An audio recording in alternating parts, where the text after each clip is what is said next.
ये जो आपको दी गई है, जो अमूल्य मानव जीवन की जो अभ्यास दी गई है ना, और अमित एक बार, एक अगर आप होस्ट हैं तो एक चीज और भी कर दीजिए। मुझे जी। शेयर करने के लिए आप परमिशन दे दीजिए, एक शेयर करूंगा मैं आपसे। Multiple participant can share simultaneously. Yes.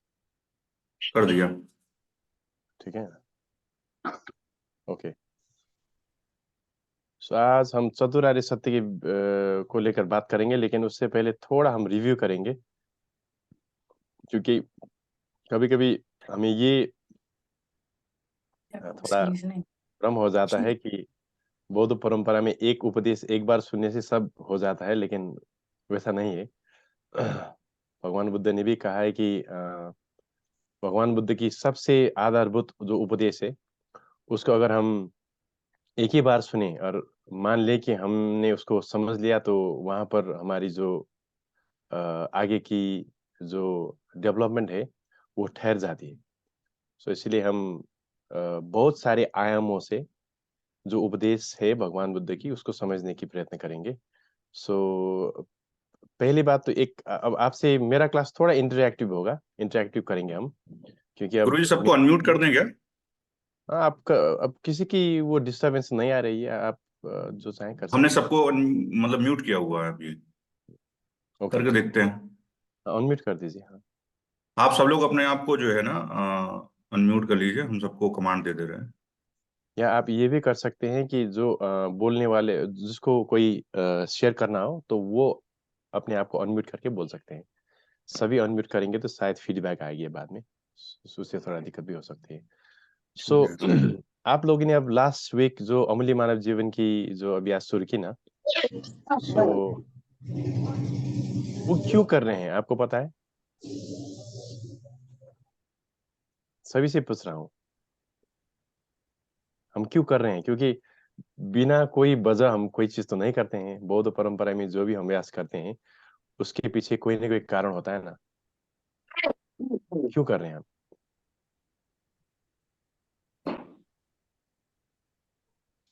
आप लोग जवाब दीजिए जो जवाब बोलना दीजिए। चाहे। सब लोग अनम्यूट हैं। गुरुजी, इसलिए कि हमें मालूम रहे कि ये जीवन हमें जो मिला है वो कितना कीमती है। हमें अपना ये जीवन व्यर्थ नहीं गंवाना है, अपनी और ओके, दूसरों की मुक्ति के लिए काम करना है। Very good.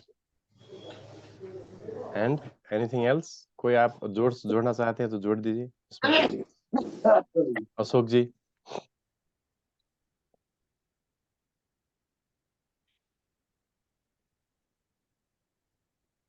हाँ। हेलो। या हम आवाज आ सुन, रही? हाँ हाँ, हम सुन सकते हैं आपको। हाँ। अमूल्य जीवन इसको इसलिए करना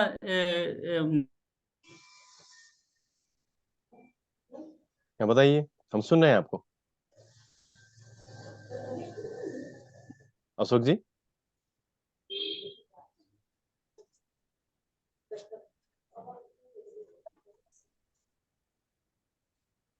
अशोक जी अशोक जी, लगता है। हाँ वो फिर कनेक्ट हो गए। जी। आप जो कुछ नए साधक जुड़े हुए हैं गुरु जी, उनके साथ भी थोड़ा आपका परिचय हो जाए। प्लीज, हाँ डेफिनेटली। अ, ये नए साधकों में अभी पूरन सिंह निरंजन जी जुड़े हुए हैं। मेरा तो ये नाम पिछली पूरन सिंह क्लास जी। में थे। नमस्कार। आप सुन पा रहे हैं अंकल जी? पूरन सिंह जी, पूरन, लगता है मेरा तो उनका सरणम। ऑडियो ऑडियो कनेक्ट नहीं है शायद गुरु जी। कोई बात नहीं, हाँ। हम इनको फोन करके बोल दे रहे हैं अभी। और एक महेंद्र सिंह निरंजन जी जुड़े हुए हैं। हम्म। महेंद्र अंकल जी, आप अपना परिचय दीजिए। जी गुरु जी नमस्कार। नमस्कार। मैं जी। महेंद्र सिंह पटेल झांसी से हूँ। हम्म। जी आप तो जानना आप लोगों की चाहते हैं हाँ, आप लोगों आध्यात्मिक की युग साधना तो चल रही है ना। लास्ट वीक आप बैठे थे नान सर की क्लास में, जी जी आप लोग जी साधना। बिल्कुल बैठ। सो वो जो क्रम है उसको अब आप नियमित कुछ समय तक करेंगे, जी जी जी लेकिन अब वो क्यों कर रहे हैं और उसका जो लक्ष्य है वो क्या है, उसकी प्राप्ति हो गई या नहीं है, इसकी अब थोड़ी समझ तो हमें होनी चाहिए। नहीं तो एक हिसाब से यंत्रवत अभ्यास तो होगा, लेकिन उससे जो परिवर्तन की हम अपेक्षा कर रहे हैं वो परिवर्तन ना हो, तो अभ्यास करने का कोई वजह नहीं रह जाता है ना। जी बिल्कुल। इसलिए हम पहले तो क्यों कर रहे हैं अम्लीय मानव जीवन? अब ये तो हमारे दैनिक जीवन जी, में, जब आप सुबह दुखों से मुक्ति उठने के के, लिए, किसके लिए बताइए? ये मतलब परमानेंट दुखों से मुक्ति के लिए। दुख से मुक्ति के लिए कहा आपने? दुख से मुक्ति? जी जी जी जी ओके, जी। ओके, यस यस, हाँ, वो बात तो हुई। वो अब हम जितने भी बौद्ध परंपरा हम्म, में अभ्यास करेंगे वो सब दुख की मुक्ति के लिए ही है।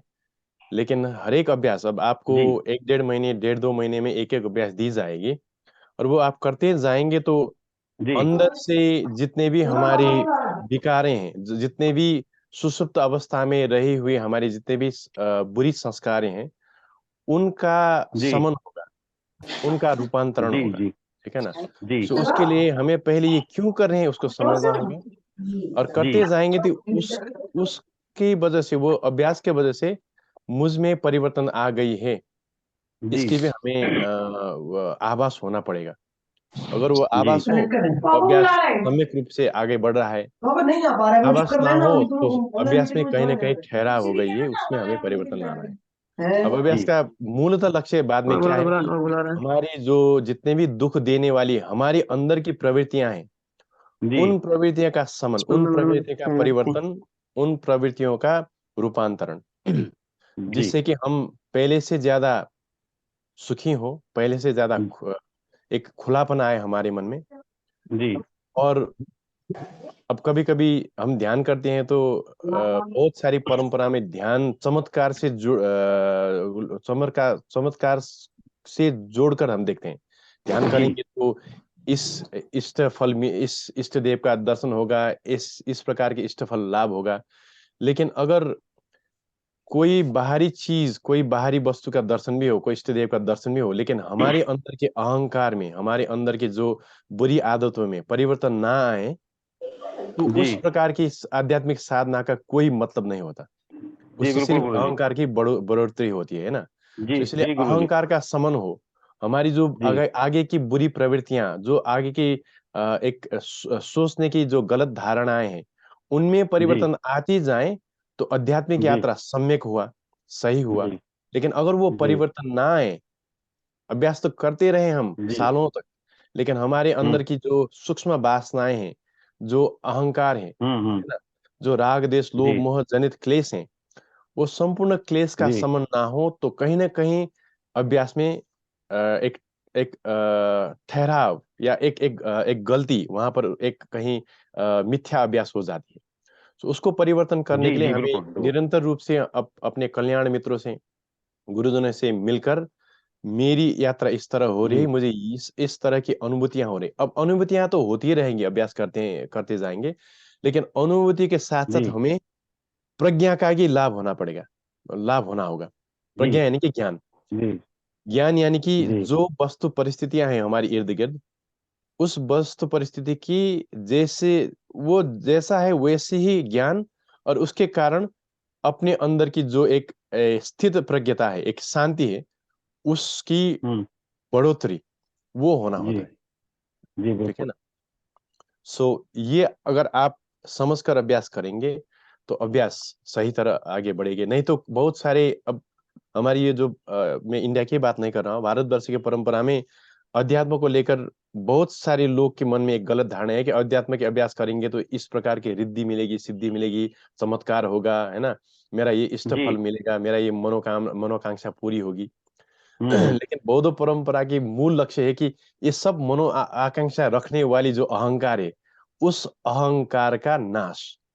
जी जी जी जी, ठीक तभी है ना? दुखों से पूर्णतः मुक्ति हो पाएगी। हाँ, एग्जैक्टली। सो इसीलिए अगर वो लक्ष्य हमारे मन में हो, वो उस चीज को लेकर एक क्लैरिटी हो मन में, तो अभ्यास जी अच्छी तरह आगे बढ़ेगी। नहीं तो वहां पर थोड़ा कठिनाई आ जाएगी। नहीं नहीं, ओके, वही सो वही वही। हाँ, वो- थैंक यू। जी और अमित, और कोई है तो थोड़ा यहाँ अर्नब जी भी मैंने देखा, अर्नब जी से तो थोड़ा चौरसिया जी, चौरसिया जी, मैन अंकल, इनका नाम क्या है पूरा? मेरा एन हाँ चौरसिया जी, आप हाँ, बोलिए, बोलिए। आवाज आ रही है? जी आ रही है। हाँ, अगर हो सके आपका तो आपका चेहरा कैमरा भी चेहरा ऑन नहीं कर दिख रहा दीजिए। बस। अच्छा, चेहरा नहीं दिख रहा है। क्या है कि ये एक्चुअली बनता नहीं है पूरी तौर पे, कहाँ कहाँ कुछ है। कोई कोई बात बात नहीं, नहीं, आप चलिए बोलिए। हाँ हाँ हाँ, ठीक है, लो अब आ रहा है कुछ हाँ नहीं? हाँ, हाँ, आ रही हाँ, है, आ रहा बोलिए। है, हाँ। अच्छा अच्छा, वंदना। वंदना साहब आपको भी प्रणाम। हाँ, बताइए आप कहाँ से हैं? झांसी से आप? मैं झांसी से हूँ, हम्म, और यही अपना मैं इसी लोको शेड में था, रेलवे में था। ये हम्म, अपना महेंद्र सिंह निरंजन के साथ में ही था मैं भी। हाँ, अब मैं ओके। रिटायर हो गया हूँ, और बस यही है कि सुख शांति की खोज में लगे हैं। कहीं पे भी जहाँ देखो वहां पे सुख मिलता है थोड़ी देर को, उसके बाद पर वहीं से दुख मिलने लगता है। हम्म, और आखिर इस जीवन का अब है क्या मतलब, ये कहीं से समझ में नहीं आ रहा है। तो इसी हम्म। इसी के लिए इधर से उधर भागते फिर रहे हैं, और लोगों से मिल रहे हैं कि है क्या जीवन, जीवन में और करना क्या है। तो अब इसीलिए वही तो, हाँ, ये भगवान आपकी बुद्ध जो प्रश्न है की वो शरण में सब आए हैं। सब सही प्रश्न है। हमारे जीवन में जितने भी दिक्कतें आती हैं, हम्म। सही हिसाब से हम जीवन का अर्थ क्या है, जीवन का लक्ष्य क्या है, उसको अच्छी तरह जब हम नहीं जानते तो ये सब प्रश्न उभर के आती हैं, है ना? जी जी तो अगर आप सही हिसाब से पहले सम्यक दृष्टि कहते हैं बौद्ध परंपरा में, सबसे महत्वपूर्ण बात भगवान बुद्ध ने जो उपदेश दी उनमें जी सबसे महत्वपूर्ण बात है सम्यक दृष्टि। सम्यक दृष्टि यानी कि जो वस्तु परिस्थितियां हैं हमारी इर्द गिर्द, या बाहरी जो परिस्थितियां हैं और अंदरूनी जो हमारी विचार विकल्प की जो वृत्तियां हैं, उनकी सम्यक ज्ञान हो तो हमें अपने आप ही पता चलता है कि जीवन क्या है और जीवन का लक्ष्य क्या है। ठीक है ना? जी जी लेकिन हम क्या करते हैं कि हमारी यात्रा अंदरूनी यात्रा नहीं होती है, हम सभी सुख को लेकर हमारी खोज बाहर की तरफ दौड़ती है, हमारी जी इंद्रियां भी बाहर की तरफ दौड़ती हैं। इसलिए हम्म, जब हम अपनी इंद्रियों को, इसलिए एक शब्द भी है ना आपकी ये प्रत्याहार करके, अंदरूनी अंदर की तरफ देखने की जो यात्रा है उसी को हम अध्यात्म कहते हैं। अब यहाँ अंदर की तरफ देखने के लिए भगवान बुद्ध ने जो विधियां दी हैं उन विधियों को हम जो एक एक फ्रेमवर्क में अगर अगर हम उनको देखें तो उसको हम आर्य अष्टांगिक मार्ग कहते हैं। लेकिन आर्य अष्टांगिक मार्ग तो अब आपका जो दवा हुआ, आपको हम्म, दुख की जो एक बीमारी हुई है, दुख जी नाम की बीमारी हुई है, उसकी हम्म, दवा का नाम है आर्य अष्टांगिक मार्ग। आर्य अष्टांगिक मार्ग का सबसे पहली दवा का नाम है सम्यक दृष्टि। पहली सम्यक दृष्टि का जो पहला जो आपका शुरुआती जो बिंदु है वो कहाँ से शुरू होती है कि अभी मेरी अवस्था क्या है ना? जी मेरा चित्त, मेरा जो मेरा जो मन है, वो मन में कैसे प्रकार के वृत्तियां दिन में उत्पाद होती है। क्रोध आता है, राग आता है, द्वेष आता है। अब मैं क्या करता हूँ, अंदरूनी उन राग द्वेष लोभ मोह को पहचाने बगैर उनको दबाने के, उनको हटाने के प्रयत्न करता हूँ। उनकी जो एक प्रकृति है, किस तरह राग द्वेष मोह उत्पाद हो रहा है, उसको प्रकृति को जाने बगैर हम या तो उनसे मुंह मोड़ लेते हैं, है ना? या उनको दबाने की एक एक वहां पर प्रयत्न होता है, या उससे भागने की प्रयत्न होती है। लेकिन ध्यान की परंपरा में हम क्या करते हैं कि अरे मेरे मन में दिन भर में इस प्रकार की विकृतियां उदय हो रही है, आती है जाती है। इस वृत्तियों को जाने बगैर मैं इनका उपचार नहीं कर पाऊंगा, इनका जो क्योर कहता है ना इंग्लिश में, क्योर नहीं कर पाऊंगा। तो इसलिए बौद्ध परंपरा में भगवान बुद्ध ने पूरा मार्ग को 4 भाग में विभाजित किया है। हम कहते तो हैं जो चार चतुरार्य सत्य कहते हैं, चतुरार्य सत्य में जो अंतिम सत्य है उसको मार्ग सत्य कहते हैं। वो दवा की तरह काम करता है। लेकिन दवा देने के लिए भी पहले एक मरीज को किस प्रकार का ये मरीज है, उसका जो रोग है वो किस प्रकृति का रोग है, उसको जाने बगैर कोई डॉक्टर, अच्छा डॉक्टर दवा नहीं देता ना। तो इसीलिए हम आज अब जो हम अभ्यास कर रहे हैं उन सभी अभ्यासों का एक जो मूलभूत सैद्धांतिक पक्ष है, उस पक्ष को लेकर हम बात करेंगे। तो इसलिए मैंने स्क्रीन शेयर करने के लिए कहा था।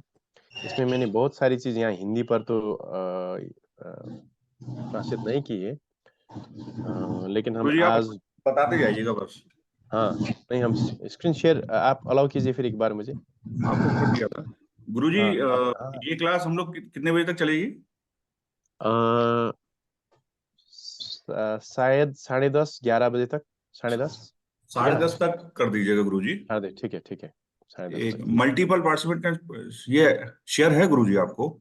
शेयर है। हाँ देखिए, आपने शेयर किया भी है स्क्रीन। ओके, अभी तो की थी लेकिन फिर वो कहीं गुम हो गई। Just give me a second. आप हैं, आपकी स्क्रीन दिख भी रही है, 4 नोबल ट्रुथ पीपीटी भी दिख रही आ है। रही है, ओके, आप देख रहे हैं 4 नोबल ट्रुथ? हाँ दिख रहा है। ओके परफेक्ट, मुझे नहीं दिखाई पड़ रहा है इसीलिए कोई ना, कोई बात नहीं। Okay okay. सो भगवान बुद्ध ने जब बोध गया में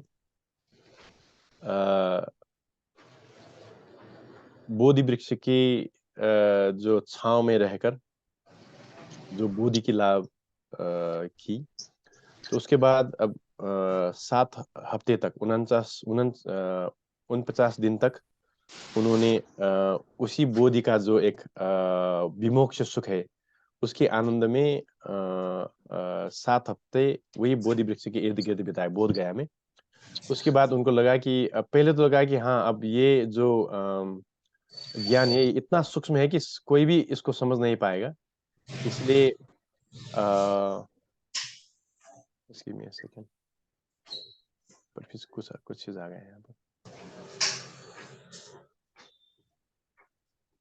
अमित अभी भी स्क्रीन आ रहा है? बिल्कुल आ रहा है गुरुजी, स्क्रीन आ रहा है। ओके सो उन्होंने कहा कि अब ये इतना सूक्ष्मतम ज्ञान है कि शायद जगत में कोई व्यक्ति हो जो इसको समझ पाए। सो वो मौन साध कर बैठने के लिए उन्होंने एक संकल्प लिया, लेकिन उसी वक्त उनकी चित्त की जो ये धारणा है उनको साहम्पति ब्रह्मा, जो ब्रह्मा है इस कल्प का, इस कल्प की जो ब्रह्मा है उनका नाम है साहम्पति ब्रह्मा, और जो इंद्र है, इंद्र तो एक पदवी है, इंद्र का नाम है शक्र। उन दोनों ने भगवान बुद्ध की जो ये मनसा उनको भांप लिया, और उसके बाद उनको लगा कि अगर भगवान बुद्ध ज्ञान लाभ करने के बाद उन्होंने धर्म की देशना न दी, धर्म की जो अमृत है उसकी वर्षा ना की लोक कल्याण के लिए, तो बहुत अनहोनी हो जाएगी, बहुत एक दुर्भाग्य हो जाएगा मानव सभ्यता के लिए, कहकर वो दोनों ही भगवान बुद्ध के सामने आए। और एक ने ये चक्र, ये अब धर्म चक्र की एक प्रतिनिधि के रूप को प्रतीक के रूप में, और एक ने ये दक्षिणावर्त शंख कहते हैं, क्योंकि ये जो राइट साइडेड शंख होता है, उस शंख को भगवान बुद्ध को अर्पण करके वो दोनों ही धर्म देशना करने के लिए एक प्रतीकात्मक, एक आपका क्या कहें अब, ये एक सौगात था भगवान बुद्ध को। वो दो उनको अर्पण करके जगत कल्याण के लिए कृपया आप धर्म देशना कीजिए करके उन लोगों ने भगवान बुद्ध से प्रार्थना की, विनती की। और उसके बाद भगवान बुद्ध ने हाँ अब मैं धर्म का देशना करूंगा करके उन्होंने धर्म की शुरुआत की, धर्म की देशना की शुरुआत की। और अब ये जो बात कही मैंने, ब्रह्मा और इंद्र, अब अगर भगवान बुद्ध यूं ही जगत में आकर अब मुझे ज्ञान मिल गया है इसलिए मैं संसार को ज्ञान बांटूंगा करके आगे जाते, तो उसमें उतना ज्यादा प्रामाणिकता ना होती, क्योंकि संसार के लोग तो अब ऊपर जो देवी देवता हैं उनको ज्यादा शक्तिशाली, ज्यादा ज्ञानी मानते हैं। लेकिन जब ब्रह्मा अब संसार में अब हमारी जो हिंदू परंपरा में ब्रह्मा को सृष्टिकर्ता माना जाता है, इंद्र को। अब हमारी जितने भी यहाँ पर ये अब हमारी समृद्धियां हैं, जितने भी ये बारिश करने वाले जितने भी ये क्या कहें हमारे ऋतु प्रक्रिया है, इसको जुटाने वाली जो देवता है वो इंद्र है। तो अगर ये दो शक्तिशाली देव ही आकर भगवान बुद्ध की ज्ञान को की महिमा को जानकर उसकी ज्ञान दें, तो उसकी प्रामाणिकता लोगों के लिए ज्यादा होगी। इसलिए ये भगवान बुद्ध का एक उपाय कौशल्य था कि यूं ही अपने आप को अब बुद्ध मान के ज्ञान का कोई प्रामाणिकता ना होकर भी उन्होंने ज्ञान दिया होता तो शायद जो बहुत सारे लोग के मन में संशय होता। लेकिन भगवान बुद्ध के आगे ब्रह्मा और इंद्र, शक्र और साहम्पति, ये दो उनके नाम हुए, वो ही आकर भगवान बुद्ध से अनुरोध करने के बाद भगवान बुद्ध ने धर्म देशना देने के लिए वो राजी हुए। ठीक है ना। अब उसके बाद भगवान बुद्ध ने देखा कि संसार में अब सभी लोगों की जो क्लेश की अवस्था है वो तो अब उसमें किसी का क्लेश बहुत ज्यादा होता है, किसी का क्लेश बहुत कम होता है ना। इंद्र और ब्रह्मा ने कहा भी था कि इस संसार में बहुत थोड़ा जो प्रज्ञा चक्षु में मल जिनकी आंख में है, यानी कि लगभग क्षणाश्रव लोग ही संसार में भी है जो बहुत प्रयत्न करके मुक्ति की और उन लोगों ने यात्रा की है। उनको अगर आप धर्म की देशना देंगे तो शायद वो लोग मुक्त हो पाएंगे। ये उनकी प्रार्थना थी और उस हिसाब से उन्होंने अपने जो अब हम कह सकते हैं दिव्य चक्षु से देखा कि कौन मेरी जो ये ज्ञान है उसकी सही पात्र है। उस पात्रता को उन्होंने भापा और उसके बाद वो उन्होंने पहली बार तो अपने यात्रा में दो समथ समाधि के दो गुरु से उनका मिलना हुआ था बोधि की पहले, है ना। एक तो समाधि का सही अभ्यासी था, उनका नाम था आलार कालाम। आलार कालाम से समाधि सीखने के बाद आलार कालाम से भी अच्छी समाधि उनकी हुई और आलम कालाम ने उन्हें कहा कि आप गुरु बनके मेरे साथ ही आप समाधि सिखाइए। लेकिन भगवान बुद्ध ने कहा कि ये समाधि की अवस्था में जो सुख प्राप्त है वो सुख नित्य सुख नहीं है, ये मुक्ति का सुख नहीं है। हाँ, ये बहुत उच्चतम का एक आनंद की अवस्था तो है, लेकिन इससे भी हम क्या होंगे, तिरोहित होंगे, इससे भी हम नीचे आएंगे। ये सुख चिरस्थायी नहीं है क्योंकि इसमें बहुत सारे जो हमारे चित्त में दबे हुए क्लेश हैं उसकी समन हुई नहीं, उसका निराकरण हुआ नहीं है।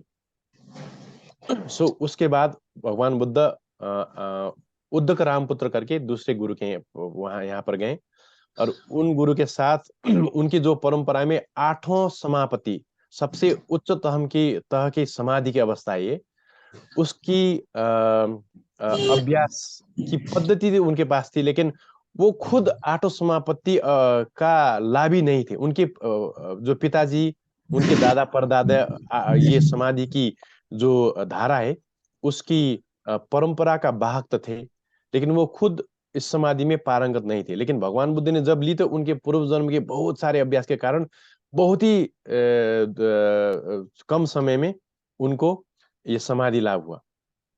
समाधि लाभ होने के बाद उद्धक रामपुत्र ने उनको अनुरोध किया कि आप खुद गुरु बनके हम सब कुछ सिखाएं। लेकिन उन्हें कहा कि ये समाधि भी अभी भी सांसारिक है। हाँ, अब ये ब्रह्म की अवस्था तक तो ये पहुंच आएगी, लेकिन यहाँ पर भी जब इस समाधि की अवस्था से हम बाहर आएंगे तब जो अनुशय क्लेश हैं, दबे हुए क्लेश हैं, वो उसका निराकरण नहीं होगा, उसकी समन नहीं होगी।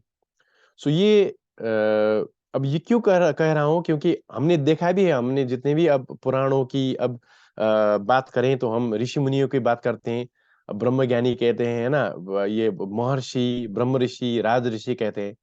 अब अभ्यास बहुत ध्यान कर चुके हैं ये लोग, समाधि की बहुत उच्च अवस्था इन्होंने प्राप्त की है, लेकिन हम देखते हैं कि इन लोगों को भी क्रोध आता है ना।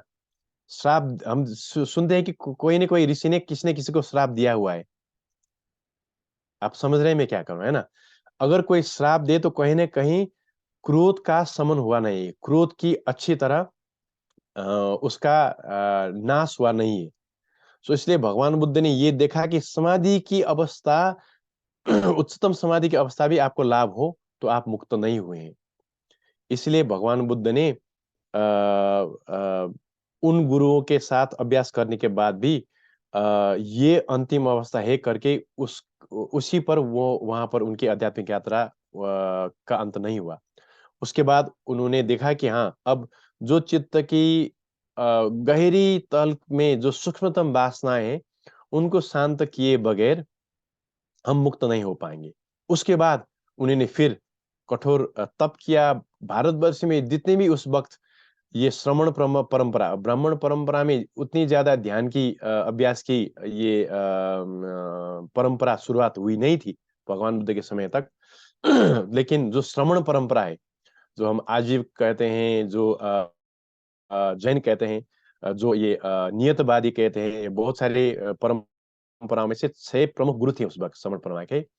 और श्रमण परंपरा अंतर्गत के बहुत सारे जो योगिक पद्धतियां हैं उन सभी का अभ्यास करने के बाद उनको लगा कि हाँ, इन सभी पद्धतियों से उच्चतम समाधि की अवस्था या क्षणिक रूप से आनंद की लाभ प्राप्ति तो होगी, लेकिन जो अंदरूनी जो हमारी दबे हुए क्लेश हैं, जो 3 प्रकार के क्लेश की बात हुई थी हमारी जब पहली क्लास हुई थी, परित्थान, व्यतिक्रमण और अनुशय करके 3 प्रकार के क्लेश होते हैं। उनमें से जो अनुशय क्लेश है, जो अभी आजकल के जो विज्ञान की भाषा में हम उनको लैटेंट टेंडेंसी कहते हैं, जो बहुत गहरी अवचेतन अवस्था में दबे हुए क्लेश है, उनको निकालने के लिए हमें पहले तो चित्त को बहुत पैनी बनानी पड़ेगी, बहुत सूक्ष्म अवस्था में जाने की क्षमता रखने वाली बनानी पड़ेगी। उसके बाद फिर अब वो चित्त को जो है ना, सूक्ष्मतम बनाने की पद्धति, उसको हम समथ कहते हैं। यानी कि जितने भी चित्त में वृत्तियां हैं उसके बावजूद भी चित्त को शांत, है ना, रखने की जो एक कला है उसको हम समाधि या समथ के अभ्यास कहते हैं। इसलिए समाधि भी महत्वपूर्ण तो है बौद्ध परंपरा में, लेकिन समाधि क्या है? आपकी यंत्र है, समाधि आपके औजारे हैं, आपकी जो चित्त की गहरी तह तक उसको चीड़ फाड़ करके अंदर तक जो दबी हुए क्लेश है उसको निकालने के लिए पहले समाधि के अभ्यास की जाती है, उसको समथ कहते हैं।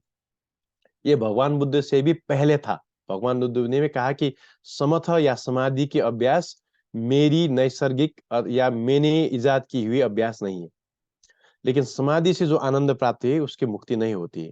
तो उसके बाद भगवान बुद्ध ने फिर अनंत जन्म की जो अभ्यास के कारण, और भगवान बुद्ध ने अब 2 असंख्य कल्प तक तो 1,50,000 गुरुओं से नहीं, बुद्धों से। गुरु तो कितने कितने, उसका कोई उसमें गिनती नहीं है।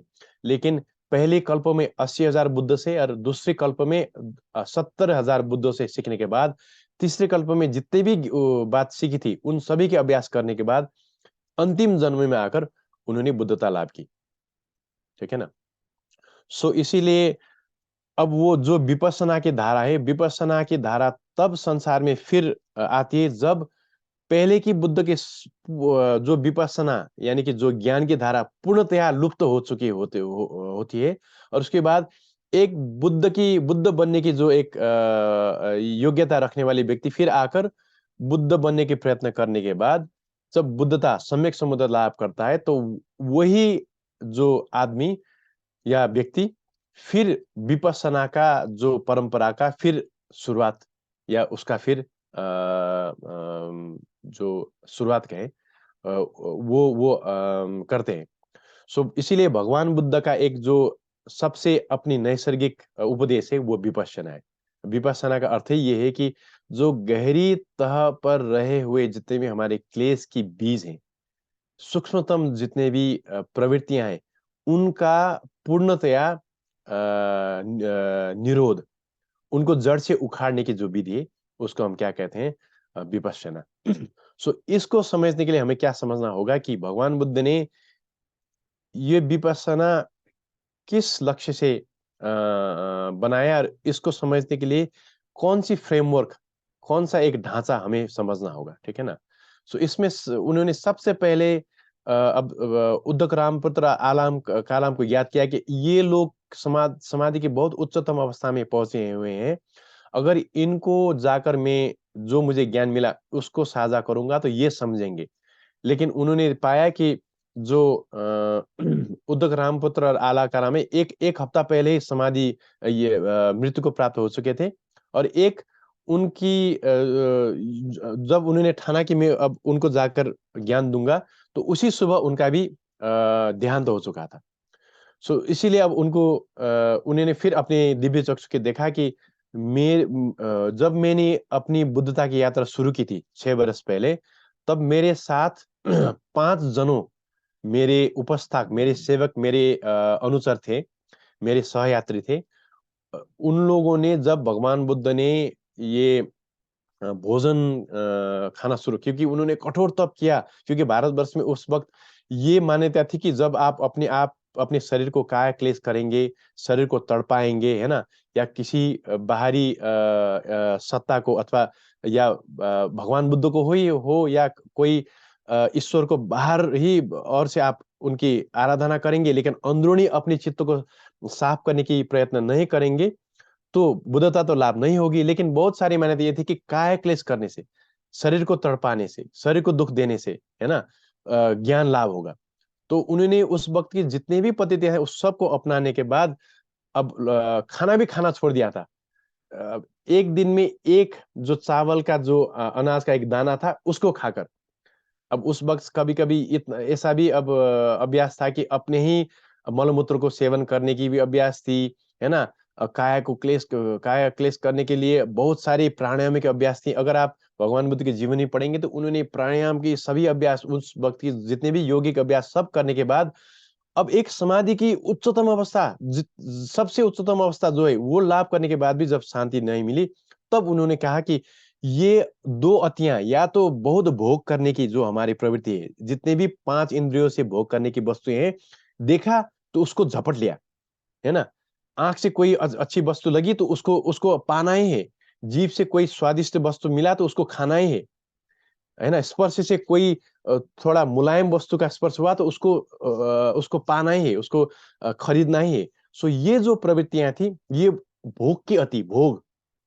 और एक हुआ आपकी काया क्लेश यानी तप की अति, शरीर को इतना तड़पाना कि शरीर लगभग मृत प्राय हो जाए, शरीर मृत्यु की नजदीक पहुंच जाए। ये 2 अतियां से अगर हम अभ्यास करेंगे तो ज्ञान लाभ नहीं होगा। तब उनको अब जब युवराज थे तब उनको अब वो बहुत बड़े ये संगीत के ज्ञाता भी थे, तो उनको लगा कि जिस तरह ये एक वीणा की जो तारे हैं उनको ज्यादा कसेंगे तो वो टूट जाएगी, उनको अगर ढीला छोड़ देंगे तो उससे संगीत उत्पाद नहीं होगा, है ना, उससे मधुर ध्वनि उत्पाद नहीं होगी। सो इसीलिए उन्होंने ये जाना कि अध्यात्म भी वही है। अगर हम ज्यादा अपने शरीर को काया क्लेश करके कसेंगे, सिर्फ शरीर को ही तड़पाएंगे तो भी ज्ञान नहीं होगा, या अपने मन को पूरा प्रमादी बनाकर सिर्फ भोग में लगाएंगे तो उससे भी हमें ज्ञान नहीं मिलेगी। सो ये जानने के बाद उन्होंने कहा कि हम अब मध्यम मार्ग का अनुसरण करेंगे। मध्यम यानी कि अपनी चित्त को प्रमाद में लगाएंगे ही नहीं, चित्त को पूरा होश में रखेंगे, लेकिन शरीर को भी स्वस्थ रखेंगे। शरीर को स्वस्थ रखना नितांत आवश्यक है। शरीर को स्वस्थ रखना, और उस स्वस्थ शरीर के अंदर जो हमारे चित्त है, उस चित्त की प्रवृत्तियां को जानकर उसकी बीजों को अच्छी तरह पहचान कर उसको उखाड़ना, जो भी गलत प्रवृत्तियां उसको जड़ से उखाड़ के उसका समन करना। सो वो ये जानने के बाद उन्होंने ध्यान किया और उसके बाद ज्ञान लाभ हुआ। लेकिन ये जो पंचभद्य वर्ग थे, उनको पंचभद्य कहते हैं कि उनके उनमें एक है, उनका नाम है भद्य, ठीक है ना। पंचभद्य में अब कौंडन्य, भद्य, असजी, महानाम, बप्प करके 5 उनके अनुयायी हैं।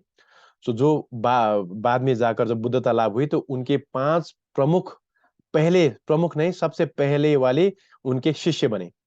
सो उन 5 पंचभद्य जिन्होंने, कई लोगों में से तो भगवान बुद्ध से भी ज्येष्ठ थे, जैसे कि कौंडन्य, कौंडिन्य भगवान बुद्ध जब जन्मे थे तो जन्मने के बाद भगवान बुद्ध के जो पिता थे उन पिता ने 60 लगभग 7 ब्राह्मणों और ये जो ज्योतिष को बुलाकर ये जो मेरे घर में जो पुत्र लाभ हुआ है इस पुत्र के भविष्य क्या है देखने के लिए उनको बुलाया था। और बहुत सारे ये 10 उनमें से 10 लोगों ने 2 उंगली उठाई थी, लेकिन उनमें से शायद 5 होंगे, 5 ने 1 उंगली उठाई थी।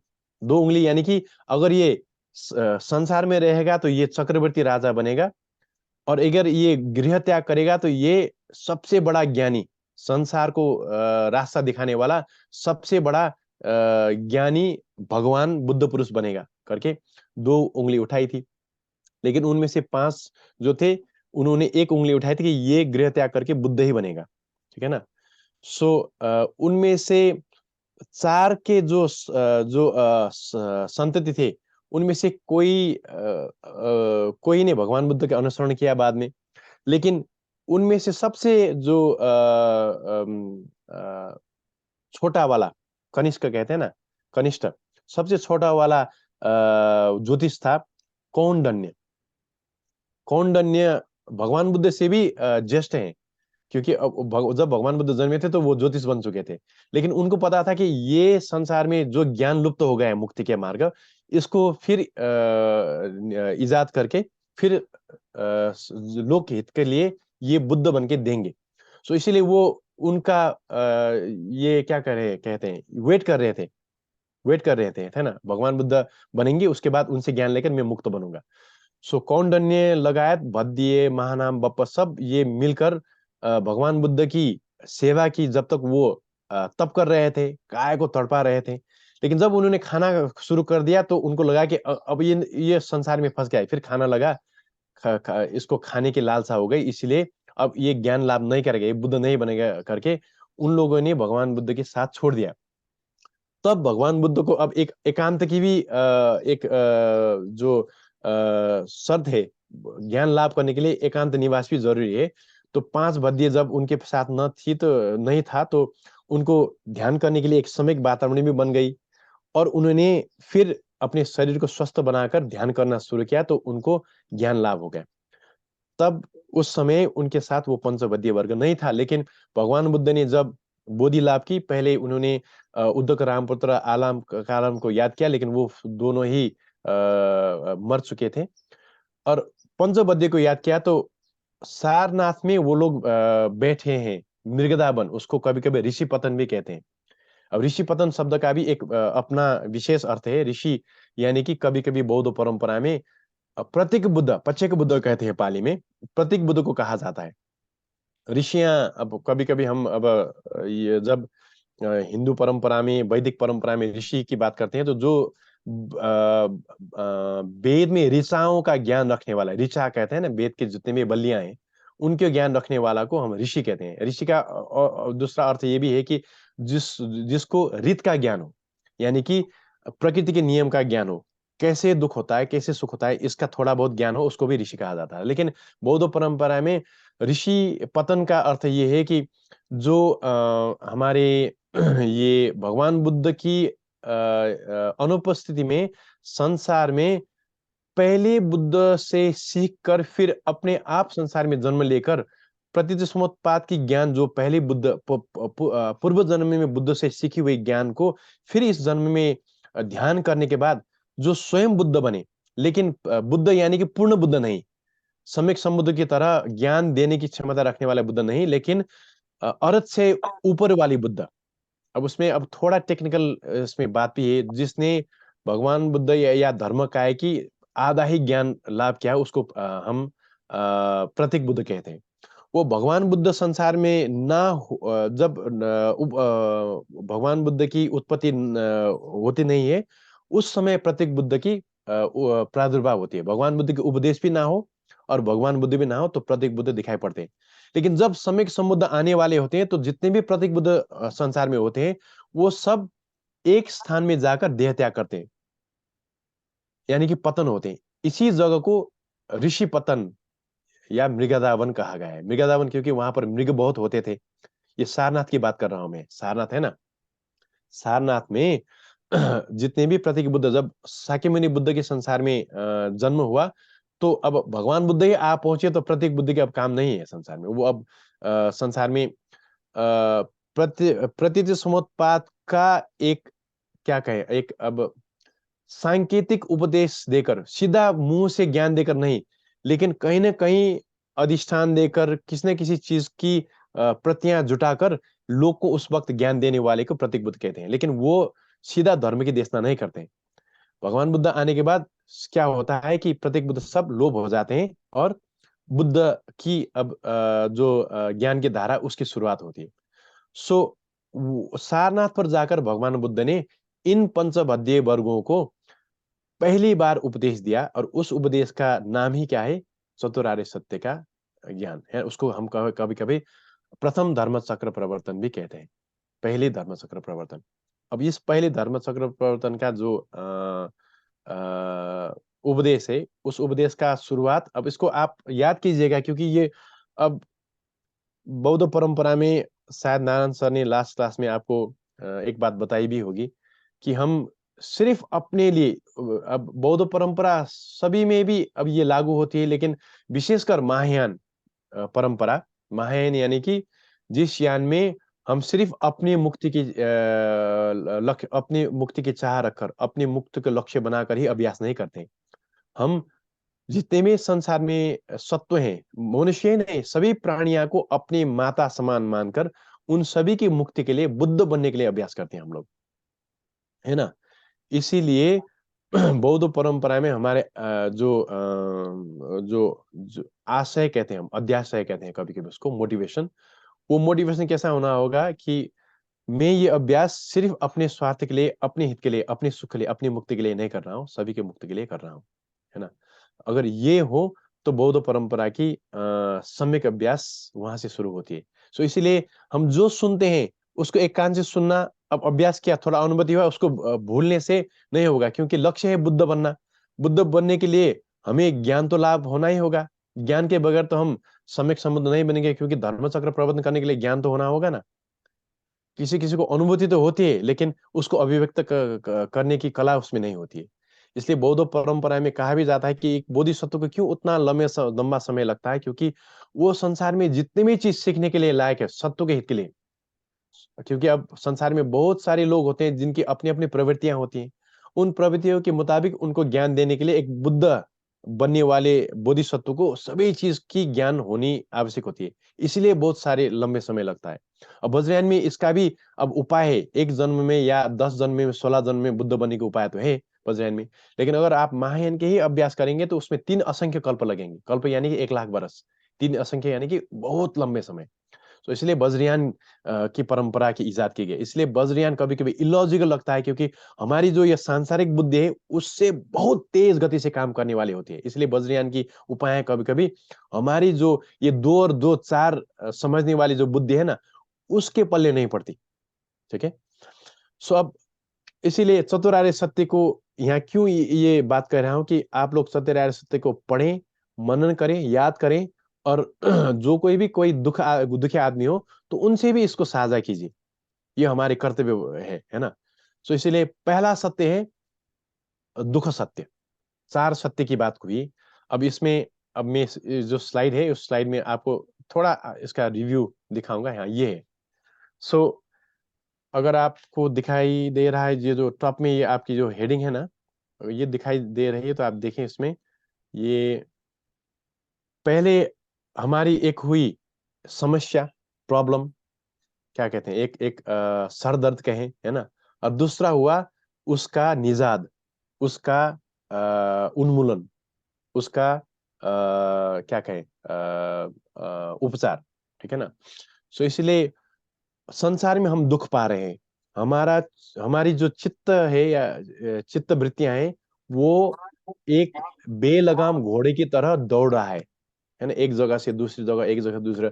दिन भर में 70-80 हजार विचार विकल्प है हमारे मन में दौड़ते हैं, लेकिन हमें उन विचार विकल्प की कोई पता ही नहीं है, क्या हो रहा है, हमारा मन कहाँ जा रहा है, क्या कर रहा है, कुछ पता ही नहीं है। सो पहले तो हमारे मन में जो ये वृत्तियां आ रही हैं वो क्यों आ रही हैं उसको जानना है। उसका जो हेतु कारण क्या है, उसका जो कॉज क्या है उसको जानना है। क्योंकि अगर आप एक अच्छे डॉक्टर को कंसल्ट करेंगे तो पहले तो वो जिस बीमारी से आप पीड़ित हैं उस बीमारी का कारण वो पता लगाएंगे, है ना। वो कारण का ये कॉज वो ढूंढेंगे। वो ढूंढने के बाद उसके बाद वो उसकी आपको, अगर डॉक्टर अच्छे हो तो वो कहेंगे कि हाँ ये आपको दवा दूंगा, इस दवा से आप इस मर्ज से, इस रोग से निजात पाएंगे करके वो आपको आश्वासन भी देंगे, आपको एक अश्योरेंस भी देंगे। उसके बाद आपको दवा देंगे। लेकिन अब दवा देने के बाद अगर आप दवा अच्छी तरह ना खाएंगे तो आप ठीक नहीं होंगे। उसमें जो वैद्य है या डॉक्टर की कोई गलती नहीं है ना। इसलिए हमें यहाँ पर दी गई जो भी उपदेश हैं और जो भी हमारे क्रम व्यवस्था के अंतर्गत की जो भी अभ्यास क्रम है उसकी अच्छी तरह अभ्यास करेंगे तो हम दुख से निजात क्रमबद्ध रूप से पाएंगे। अगर अभ्यास नहीं करेंगे, सिर्फ बौद्धिक तरह से इसकी अध्ययन करेंगे, है ना, इसको सुनेंगे और इसको एक बुद्धि विलास की तरह ही हम रखेंगे तो इससे कोई कुछ भी नहीं होगा। लेकिन अगर सही हिसाब से अगर आप क्रम के अभ्यास करेंगे तो डेफिनेटली दुख का निवारण होता ही जाएगा, चित्त की वृत्तियां कम होती ही जाएगी और अंत में परम शांति की अवस्था भी मिलेंगी हमको। ठीक है ना।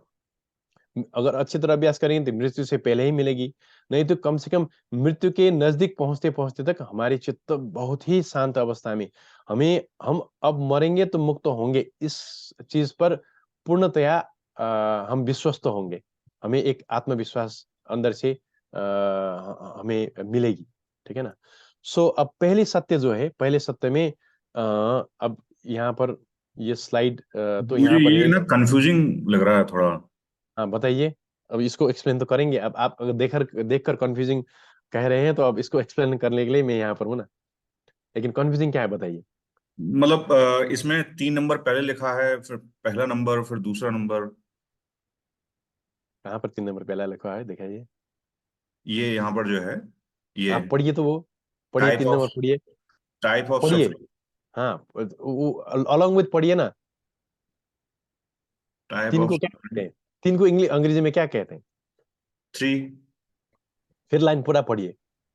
अच्छा, 3 टाइप्स ऑफ सफरिंग। हाँ 3 types of ठीक है। ठीक सो है। कहीं भी आगे पीछे नहीं है, 3 अच्छा, प्रकार ठीक के है। दुख की बात की ठीक है गई है। ठीक है। जी। सो 3 प्रकार के दुख क्या क्या है बताइए अमित जी। आपसे तो बहुत बार बात हुई है। आपको तो मैंने एक बार तो बहुत बग भी किया था कि आप मुझे तीसरी प्रकार के दुख की होमवर्क करके मुझे दे दीजिए। अब आज होमवर्क लेंगे। होमवर्क आपकी हो गई। आप बताइए।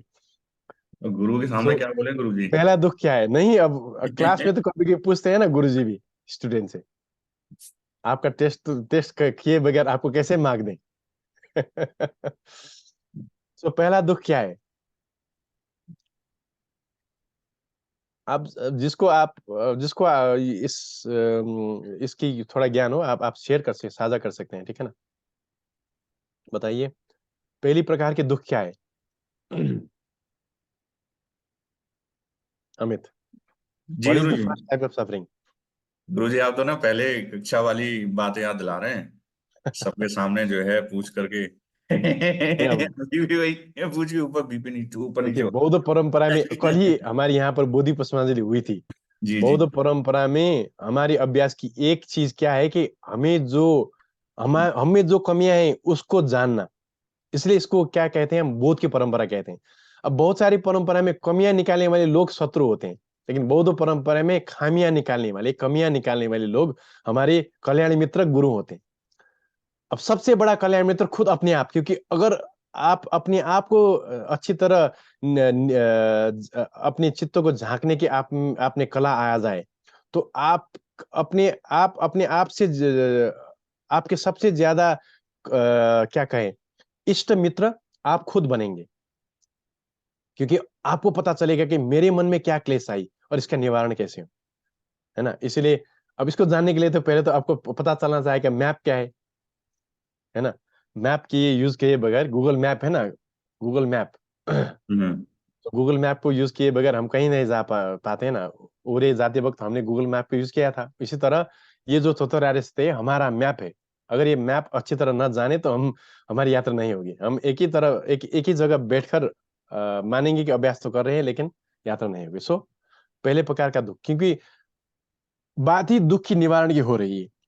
अगर दुख क्या है उसको जाने बगैर हम यूं ही जो भी बाजार में मिलने वाली, आजकल तो बाजार में बहुत सारी आध्यात्मिक गोलियां मिलती हैं, है ना, बहुत सारी ये आपके कैप्सूल्स मिलते हैं, औषधियां मिलती हैं, दवा मिलती हैं, लेकिन जो मर्ज है, क्या कहते हैं उसको, जो आपको रोग लगा है उसका कोई पता नहीं, लेकिन दवाई खा रहे हैं तो उसमें समस्या होगी। सो रोग कितने प्रकार के रोग हैं, दुख रूपी रोग।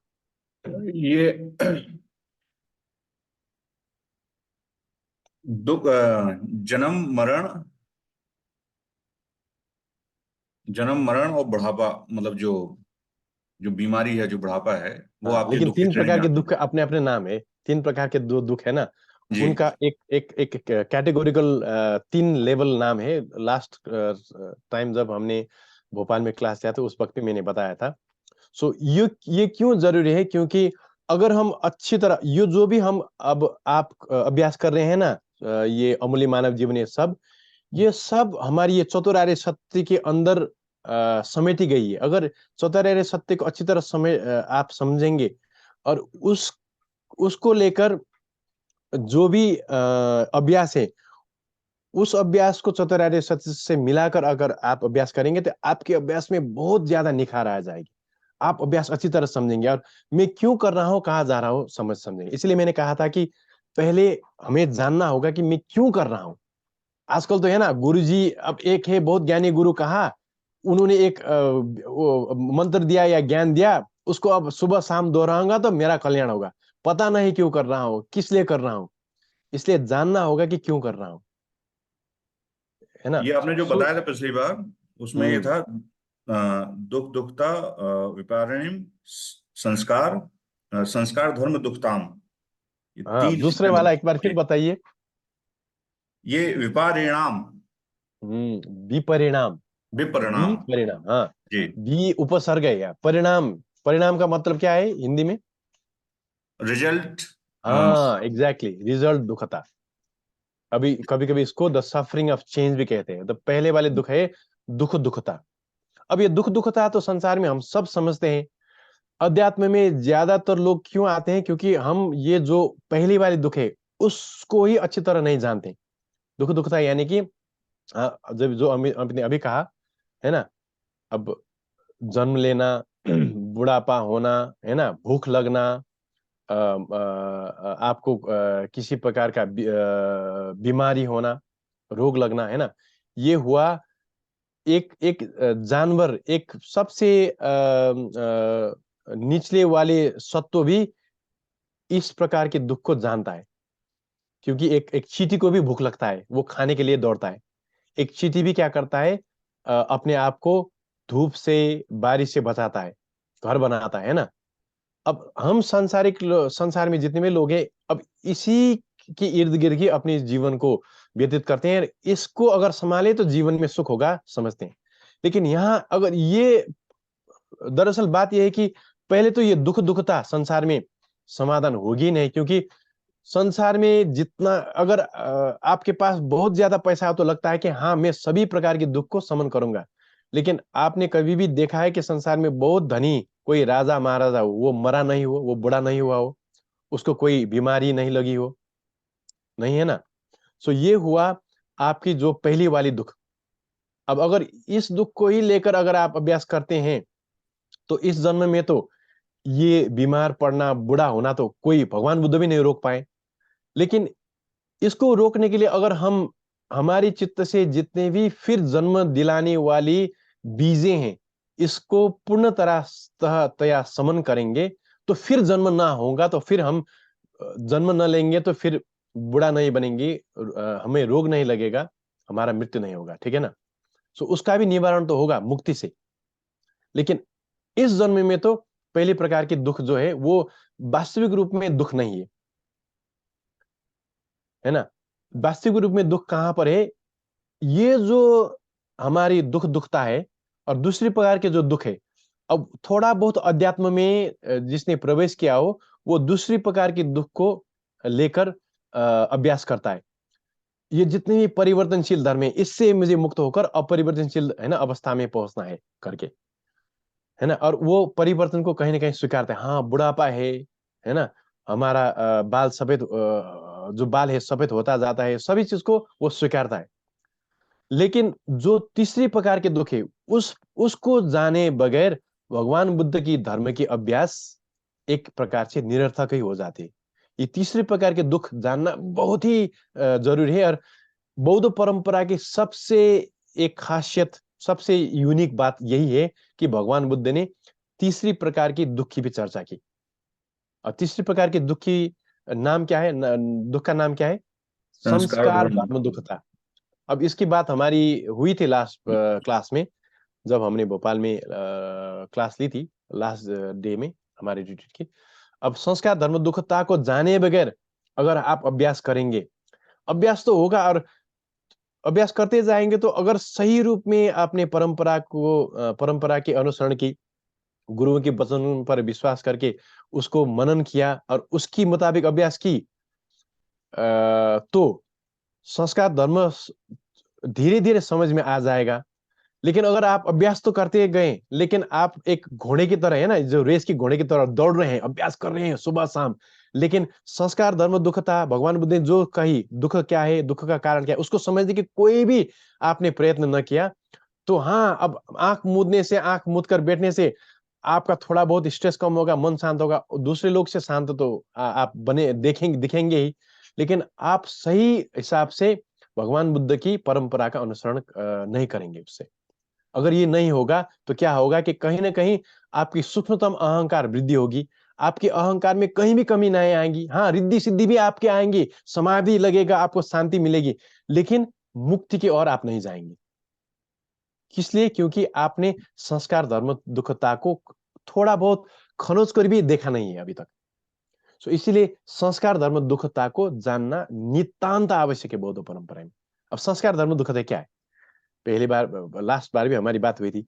आप जितने भी हैं यहाँ पर, सत्येंद्र जी हैं, राजेश जी हैं, अशोक जी हैं, आप लोगों ने क्लास ली थी, पिताजी माताजी भी हैं यहाँ पर। अगर आपको थोड़ा बहुत संस्कार धर्म दुखता की लास्ट क्लास में हमने बात की थी ना, ज्ञान हो तो थोड़ा शेयर कीजिए, साझा कीजिए।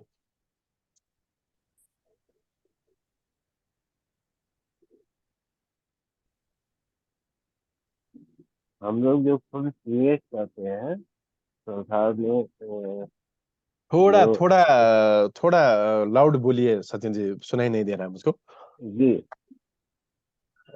हम लोग जो यहाँ मनुष्य यंग आते हैं और जो फुल क्रिएट करते हैं, जो अपने जो अस्थायी सुख सुविधाएं या जो भी अध्ययन करते हैं, या जो भवन बनाते हैं या कार बनाते हैं, जो भी करते हैं, ये जो अस्थायी है, इनको सोते हैं और दुख पाते हैं, यही जो है संस्कार संस्कृति धर्म जो भी करते हैं, जो क्रिएशन हम करते हैं, ये दुख देते हैं हमको। जो मनुष्य अपने आप बनाता है, ये स्थायी नहीं होता है। ओके, हाँ लगभग अब एग्जैक्टली वही तो नहीं है, लेकिन आपने थोड़ा बहुत इसको छुआ। कोई और थोड़ा शेयर करना चाहते हैं तो शेयर कीजिए। संस्कार धर्म दुखता क्या है? रिकॉर्डिंग अगर आपके पास, शायद राजेश जी ने रिकॉर्ड किया था, वो रिकॉर्ड साझा कीजिए, लास्ट टाइम की रिकॉर्डिंग। क्योंकि एक बात हमें समझनी होगी, भगवान बुद्ध के जो उपदेश है, भगवान बुद्ध की उपदेश को कहा गया है कि 10 भूमि की जो बोधिसत्व हैं, अगर वो 10 भूमि बोधिसत्व ने कितने जन्म सुना होगा भगवान बुद्ध का चतुरार्य सत्य, अगर आपको लगे एक बार सुनने के बाद कि हाँ मुझे समझ आ जाएगी, तो आपकी कहा ही गया, मैं ये बनाकर नहीं कह रहा हूँ, कि आपकी भगवान बुद्ध की जो उपदेश की मुताबिक यात्रा है वो आपके रुक गई। क्योंकि भगवान बुद्ध की चतुरार्य सत्य अगर आप 1,00,000 बार भी सुने, तो 1,00,001 बार जब आप सुने, तो उस वक्त भी आपको उसमें कहीं ना कहीं कोई नवीनता, कोई ना कोई ज्ञान का बात आपको आनी ही पड़ेगी उसमें। कभी भी वो बासी नहीं पड़ेगी, कभी भी वो हाँ ये तो मुझे पूरा पता ही नहीं, कभी भी नहीं होगा। और ये बात सही भी है, मुझे भी ये मेरा अनुभव मैं आपको साझा करता हूँ। मुझे पहले लगा कि अरे यार ये इतना सिंपल बात कहा भगवान बुद्ध ने, चतुरार्य सत्य, इस चीज को पढ़ने के लिए मैं यूनिवर्सिटी आया हूँ। अरे यार ये तो बकवास है यार, दुख है, इसका कारण है, निवारण है, और इससे इजाद है। क्या बता रहा है यार, ये सबको पता है लगा था मुझे जब मैंने पहले बार यूनिवर्सिटी में सुना था चतुरार्य सत्य को। लेकिन जब मैंने इसको पढ़ना शुरू किया, अभ्यास करना शुरू किया और उसमें चिंतन करना शुरू किया, तो अब मुझे डर लगता है कि अरे यार मुझे तो नहीं पता है इसके बारे में अभी भी कोई शायद मैंने चौथाराय सत्य को 100 से भी ज्यादा बार क्लास में पढ़ाया है, लेकिन उसके बावजूद भी मुझे पता है कि जितनी भी बार मैं इसमें कंटिन्यू करता हूँ, इसमें हर एक बार नवीनता आती है। अरे यार ये पक्ष को तो मैंने कभी भी नहीं जाना, अरे ये तो रहेगा है। इसलिए भगवान बुद्ध के उपदेश को जितने भी गुरुओं से हो, एक चीज को बारंबार सुनने के आप में ये लालसा होनी ही होगी, तभी आप सही प्रकार से भगवान बुद्ध के अनुयायी बनेंगे। कहा भी गया है, मैंने कहा ना, 10 मृग के बोधिसत्वों को भी बहुत सिंपल टीचिंग दी गई हो तो भगवान बुद्ध के उपदेश में नवीनता उनको मिलेगी, उनको वो बासी नहीं पड़ेगी। अरे ये तो मैंने जाना हुआ है, नहीं होगा, ये आपको जानना है। अगर आपको याद ही ना हो, लेकिन उसको सुनने में अगर आपको अभी भी थोड़ा झिझक हो, अरे यार ये तो सुन चुका हो, तो कहीं ना कहीं आपको अपने जो भगवान बुद्ध के उपदेश को ग्रहण करने की जो एक पद्धति है ना, एक प्रवृत्ति, उसको परिवर्तन करना ही होगा। याद तो करना है भगवान बुद्ध के ये उपदेश में दुख समुदय निरोध मार्ग, ये 4 शब्द तो मैंने कहा था लास्ट टाइम भी। दुख समुदय निरोध मार्ग, दुख यानी कि जो हमारी रोग है वो रोग हुआ, समुदय यानी कि रोग का कारण, रोग किस चीज के कारण मुझे ये दुख नामक रोग लगा है, वो हुआ दुख समुदय। निरोध यानी कि दुख से मुक्त हुई जो स्वस्थ अवस्था है, वो स्वस्थ की अवस्था की गुणवत्ता क्या है, और निरोध यानी कि उस स्वस्थ अवस्था, रोग से, दुख रूपी रोग से मुक्त हुई अवस्था का जो मार्ग है या जो औषधियां हैं, दवा है, वो दवा का प्रकृति है, वो दवा कैसे लेनी है, कैसा सेवन करना है, ये हमें अच्छी तरह जानना ही है। अगर इसमें हम थोड़ा देरी करेंगे तो हमारी अभ्यास में जो निखार आएगी वो निखार नहीं आ पाएगी। सो बताइए, संस्कृत का अर्थ क्या था? मैंने लास्ट टाइम कहा थी, तो कहा भी था, संस्कृति नहीं है। संस्कृत का अर्थ, संस्कृति शब्द संस्कृत से आया है, लेकिन संस्कृति शब्द का अर्थ, संस्कृत शब्द का अर्थ जो हम बौद्ध परंपरा में प्रयोग करेंगे, जिस को लेकर सत्येंद्र ने व्याख्या की थी, वो नहीं है संस्कृत का अर्थ। सम जो उपसर्ग है संस्कृत अवस्था में, कृत, क्री जो धातु, क्री यानी कि करना, सम यानी कि अच्छी तरह से, सभी प्रकार से, सभी ओर से, सम उपसर्ग का बहुत सारा अर्थ लगता है। सो चारों ओर से जुटकर भी कह सकते हैं। क्री यानी कि बनना या बनाना, है ना। सम यानी कि अच्छी तरह किसी चीज की इजाद होना, उत्पत्ति होना, है ना, बनाया जाना। अब यहाँ ये तो हुआ संस्कृत के हिसाब से इसकी व्याख्या, लेकिन संस्कृत धर्म जब हम कहते हैं संस्कार धर्म दुखता या संस्कृत धर्म दुखता, इसका अर्थ ये है कि संसार में जितनी भी वस्तुएं, जितनी भी अनुभूतियां हम अपने 6 इंद्रियों से अनुभव करते हैं, आंख से, नाक से, कान से, त्वचा से, जीभ से, है ना, और अपनी जो 6 इंद्रियां मन से, जितनी भी चीज, जितनी भी वस्तुएं इन 6 इंद्रियां से स्पर्श करके हमारी चित्त में अनुभूतियां जगाती हैं, ये सब अनुभूतियां क्या है, बनाई गई है, बहुत सारी चीजों से बनी हुई है। उदाहरण के लिए एक सुखद अनुभूति, अब एक आदमी खाना खाता है, खाना खा एक बहुत उसके जो जो अच्छा लगता है वो खाना ऑर्डर करके या बना के खाता है, हमें लगता है कि वो खाना खाना सुख है ना। लेकिन बौद्ध परंपरा में अगर उस खाना खाना खाते वक्त वो स्वाद है, उस स्वाद को हम ग्राह्य करते हैं ना, पकड़ते हैं ना, तो वो पकड़ ही क्या है, दुख है। इसलिए संसार में जितने भी सुख हम कहते हैं सांसारिक रूप से 6 इंद्रिय से मिलने वाली, किसी ने कहा कि अरे यार तुम बहुत अच्छे आदमी हो, अब वो अच्छे आदमी जो सुनाई पड़ता है वो कान में पड़ने के बाद प्रिय तो हमको लगता है, लेकिन अब क्या होता है कि अरे यार इसने अच्छा कहा, मैं सभी को अच्छा सभी लोग मुझे अच्छा कहें, इसके लिए मैं अब प्रयत्न करूंगा। अब देखिए, अब एक ने अच्छा कहा, अच्छा लगा, सुख तो हुआ, लेकिन क्या हुआ कि उससे अपेक्षाएं जगी। वो जो सुख है वही दुख का कारण बना, क्योंकि उसके हेतु के कारण अब जिसने मुझे कल अच्छा कहा था वो कहीं ना कहीं मुझे फिर बुरा ना समझे, बुरा ना कहे। और इस अपेक्षा के कारण अब आप क्या करेंगे, बहुत सारे दुख के कारण जुटाएंगे। लेकिन संसार में संस्कृत धर्म यानी कि जिसने मुझे अच्छा कहा, जो खाना कल तक मुझे अच्छा लगा था, अब देखें, अगर आपको एक चीज आपने कहीं जाकर खाया, पहली बार खाते हैं कि तो खाएंगे तो आपको लगेगा अरे यार ये तो बहुत बढ़िया है, लगता है ना। अगर आपको हर दिन 365 दिन तक, एक साल तक वही खाना दिया जाए तो क्या होगा आपको? अब है ना, शायद 3-4 महीने के बाद लगेगा अरे यार अब तो मैं उब चुका हूं, एक खाऊंगा ही नहीं, इसको देखना भी नहीं है मुझे, लगता है ना। इसका अर्थ ही ये है कि संसार में जितने भी बनाई गई चीजें, बनाई गई नहीं कि हाँ, एक मनुष्य से बनाई गई इसका अर्थ ये नहीं कि मनुष्य ही उसको बनाता है। बहुत सारी चीज जुटकर जो बनती हैं, है ना, वो बनी हुई चीज कभी न कभी उसका क्या होता है, उसका नाश होता ही है।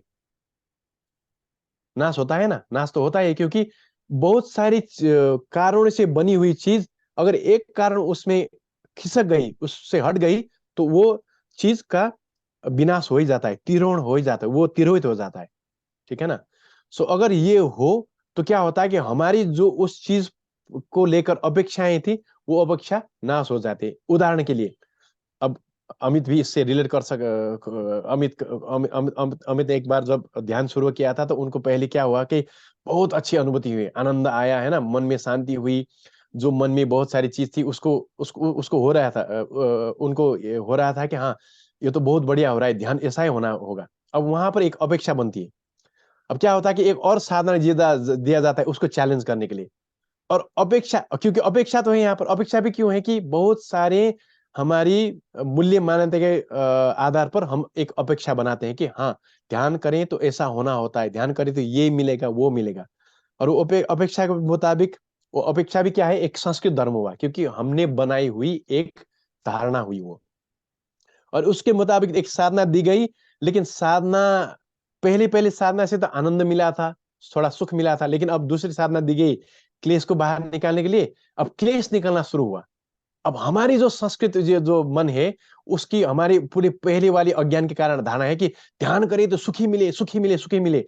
अंदर के जो क्लेश है उसको आपने बाहर निकाला भी नहीं, है ना, बुद्ध भी नहीं बने, लेकिन सभी 24 घंटे हमें सुख मिले, ये तो हो नहीं पाएगा, क्योंकि अंदर की सफाई नहीं हो और बाहर की तरह एक आनंद ही मिले, तो आपकी यात्रा सम्यक नहीं हुई।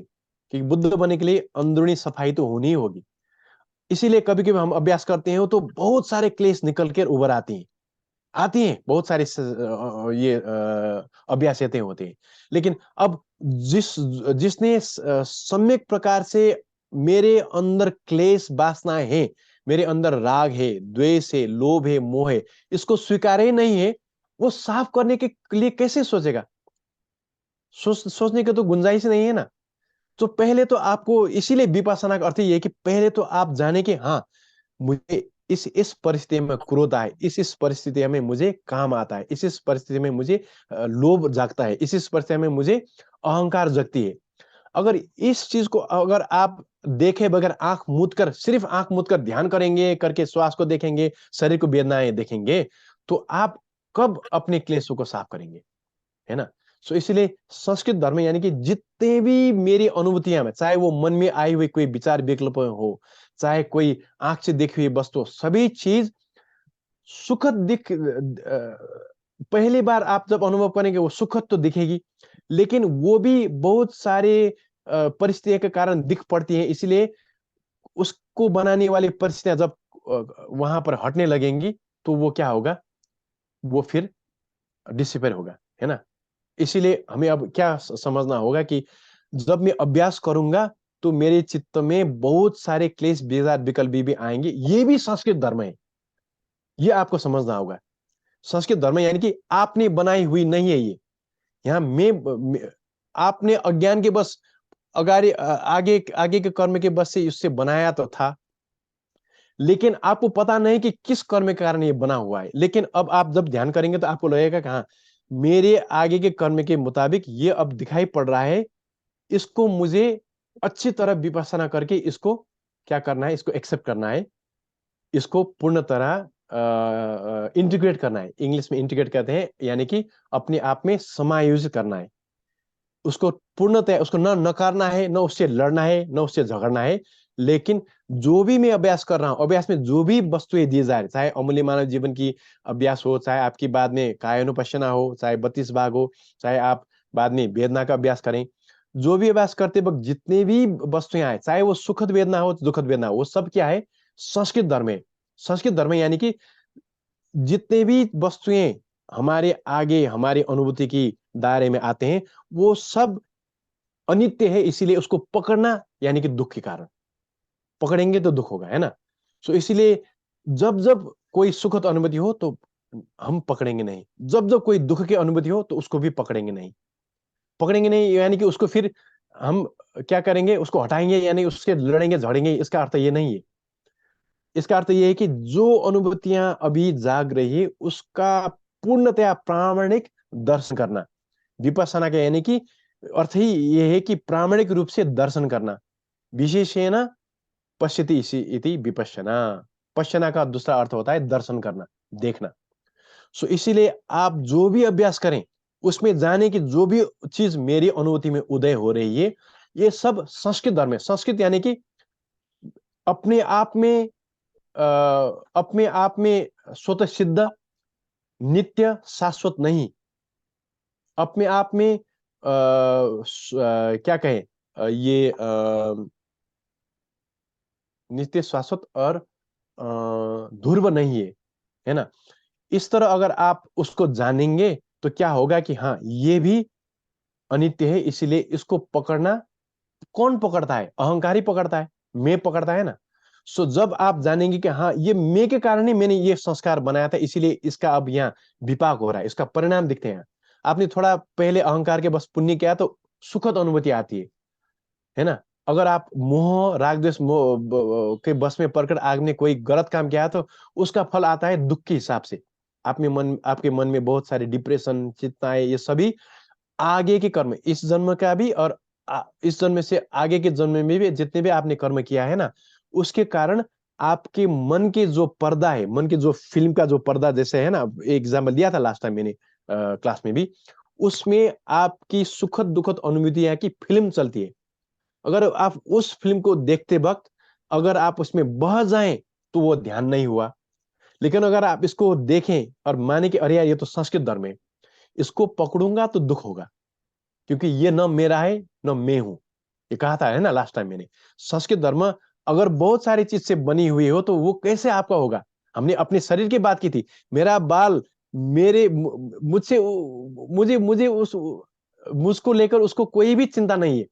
जब उसका अपना धर्म होता है तो वो सफेद बनता है, लंबा होता है ना। दाढ़ी देखिए, अमित का दाढ़ी बढ़ चुका है, अब कल परसों काटेंगे फिर भी बढ़ेगा। संस्कृत धर्म है क्योंकि वो अनित्य है ना। एक बार काटने से तो रुक नहीं जाती। दाढ़ी तो लगता है कि अमित को अपना ही है, लेकिन वो दाढ़ी ना सुनता है अमित का, है ना। वो अपने हिसाब से बढ़ता है ना। अब देखिए, और धर्म, शरीर को हमें लगता है कि ये मेरा शरीर है, इसलिए जो मैं कहूं उसी तरह वो रहे। रोगी हुए बगैर, बुढ़ापा हुए बगैर, है ना, मोटापा हुए बगैर वो सही रहे। लेकिन अगर हम अपने बाहर के जो धर्म है उसको पूरा अविद्या के हिसाब से जो भी चीज हो उसको करें, प्रकृति के नियम को ना माने, तो हम रोगी भी बनेंगे, बहुत द्रुत गति से मृत्यु के ओर भी प्रस्थान करेंगे, और हमारे शरीर में बहुत सारे रोग, सभी सभी चीज आएंगे। सो इसीलिए हमें प्रकृति के नियम को जानना है, संस्कृत धर्म को पहचानना है, और जितने भी अनुभूति में वस्तुएं आती हैं, जितने भी विचार विकल्प आते हैं, उसको लेकर ये सभी चीज न मैं हूं न मेरा है, ये सभी ध्यान में लगता है। ये अगर ये आप समझें तो ध्यान सम्यक हुई। इसीलिए अगर आप वो देखें ये न है मैं हूं न मेरा है, तो क्या होगा, एक विचार भी आए तो वो आपको विचलित नहीं करेंगे क्योंकि आपका नहीं है। एक आया ना, क्रोध का विचार आया, एक राग का विचार आया, आप क्या करेंगे, अरे यार मैं तो बहुत भला आदमी हूं, मुझे कैसे क्रोध आ सकता है? अब यहाँ क्रोध भी मेरा और क्रोध करने वाला भी मैं। अगर आपका क्रोध होता तो आप क्यों लाते मन में क्रोध? आपकी पहले की अविद्या के कारण से मन में फट से कहीं एक अब जुट गया, क्रोधी बनाने वाली परिस्थितियां जुट गई, आप क्रोधी हुए। अब आपको क्या देखना है कि हाँ, ये बहुत सारी परिस्थिति के कारण एक संस्कृत धर्म क्रोध की अवस्था में मेरी चित्त में उदय हुई है। अब इसको मुझे सम्यक प्रकार से देखना है। उसका अर्थ है विपश्यना है। उसका अर्थ क्या है कि विपश्यना अब क्या कैसे करना है कि ये भी क्या है, संस्कृत धर्म है, इसलिए ये अनित्य है। ये न मैं हूं न मेरा है। अगर इसको पकड़ूंगा तो दुख होगा। यही है त्रिलक्षण। विपश्यना में त्रिलक्षण देखेंगे तो आपने सही हिसाब से ध्यान की। अगर त्रिलक्षण नहीं देखा लेकिन किया, सब किया, 32 भाग को भी देखा, सब किया, तो आपको विपश्यना नहीं हुआ। त्रिलक्षण को देखना है। ये पहले तो संस्कृत, इसीलिए कहा कि भगवान बुद्ध की जो तीसरी वाली सत्य है, तीसरी वाले दुख है, पहले सत्य में संस्कार धर्म दुख था, उसको अगर आप अच्छी तरह अपने पल्लू से बांध के रखेंगे, है ना, और उसी को ध्यान में लगाएंगे, तो आपका ध्यान विपश्यना बनेगा, सम्यक बनेगा। उसका अर्थ क्या है हुआ कि जो मुझे अनुभव हो रही है वो किसी पर भी मेरा कोई वर्चस्व नहीं है, उसका मैं करता नहीं हूं। कोई चाहकर क्रोधित क्यों होता है? कोई चाहकर क्यों काम वासना में पड़ता है? कोई क्यों चाहकर, है ना, संसार की राग द्वेष में पड़ता है? ये तो हमारा धर्म नहीं है। लेकिन हमारे आगे के कर्म के कारण बरबसी, अनायासी हम उसके बस में पड़ जाते हैं। विपश्यना यानी कि हाँ, ये आगे के कर्म के कारण आ गई है। अब होश को गवाए बगैर, इसीलिए अप्रमाद बहुत जरूरी है ध्यान के लिए। अप्रमाद यानी कि अब एक चीज आई, मैं कहा, पकड़ा, अरे यार क्रोध आया, अब इसको क्या करना है, उसने ये किया, इसलिए मैं क्रोध हुआ, उसको ये कहना था, ये नहीं क्या, अब जब मिलूंगा तो उसको ये कहूंगा। ये होता है ना मन में, क्योंकि क्रोध मेरा है और क्रोध करने वाला मैं हूं। लेकिन जब आप अच्छी तरह समझे, अरे यार ये तो न मैंने चाहा था, इसलिए ये आया, लेकिन चित्त में आया, ये संस्कृत धर्म है, मेरा नहीं है, इसको पकड़ूंगा तो मुझे दुख होगा। आप ये समझेंगे तो क्या होगा, सुख भी आए तो आपको वो नहीं जकड़ेगा, नहीं बांधेगा। दुख भी आए तो उतना ज्यादा नहीं रहेगा, वो अपने आप पे टोन डाउन होते जाएगी, और आप एक एक करके अपने दुख से इजात पाएंगे। अगर ये ना हो, अगर त्रिलक्षण ना देखे, ये जो धर्म उत्पन्न हो रहा है, इसको पकड़ूंगा तो दुख होगा, इसको मैं मेरा कहूंगा तो दुख होगा, इसकी अनित्यता धर्म को न देखकर इसको नित्य मानूंगा, अरे मैं हूं, क्योंकि अब नित्य क्या है, इसीलिए बौद्ध परम अनात्मा कहा गया है। क्योंकि ये जो जिसको मैं कह रहा हूं, मेरे शरीर की बाल, चमड़ा, हड्डी, मज्जा, है ना, रक्त, जो खून है, पसीना है, ये सब निरंतर रूप से आ रही है, जा रही है, आ रही है, जा रही है, निरंतर रूप से, हम चाहें या ना चाहें, निरंतर रूप से हमारा शरीर बुढ़ापे की ओर जा रही है, मृत्यु की ओर जा रही है। लेकिन फिर भी हम कहते हैं कि मैं हूं, है ना, मेरे बस में है।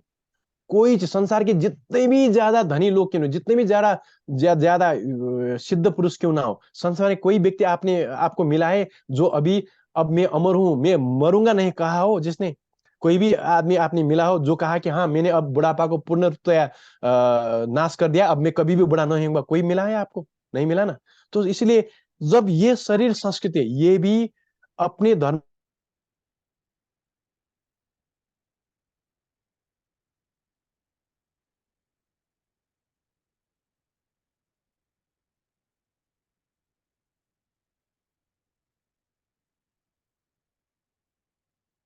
ये लगता है गुरुजी के साइड से कुछ नेटवर्क प्रॉब्लम हुई है।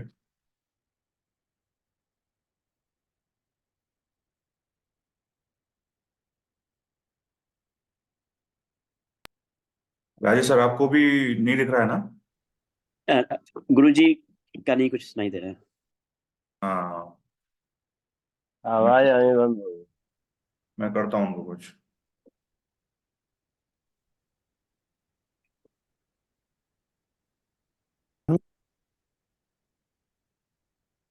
गुरुजी, आपकी आवाज बीच में चली गई थी, आ, शायद इंटरनेट की वजह से। हेलो गुरुजी। हमें गुरुजी।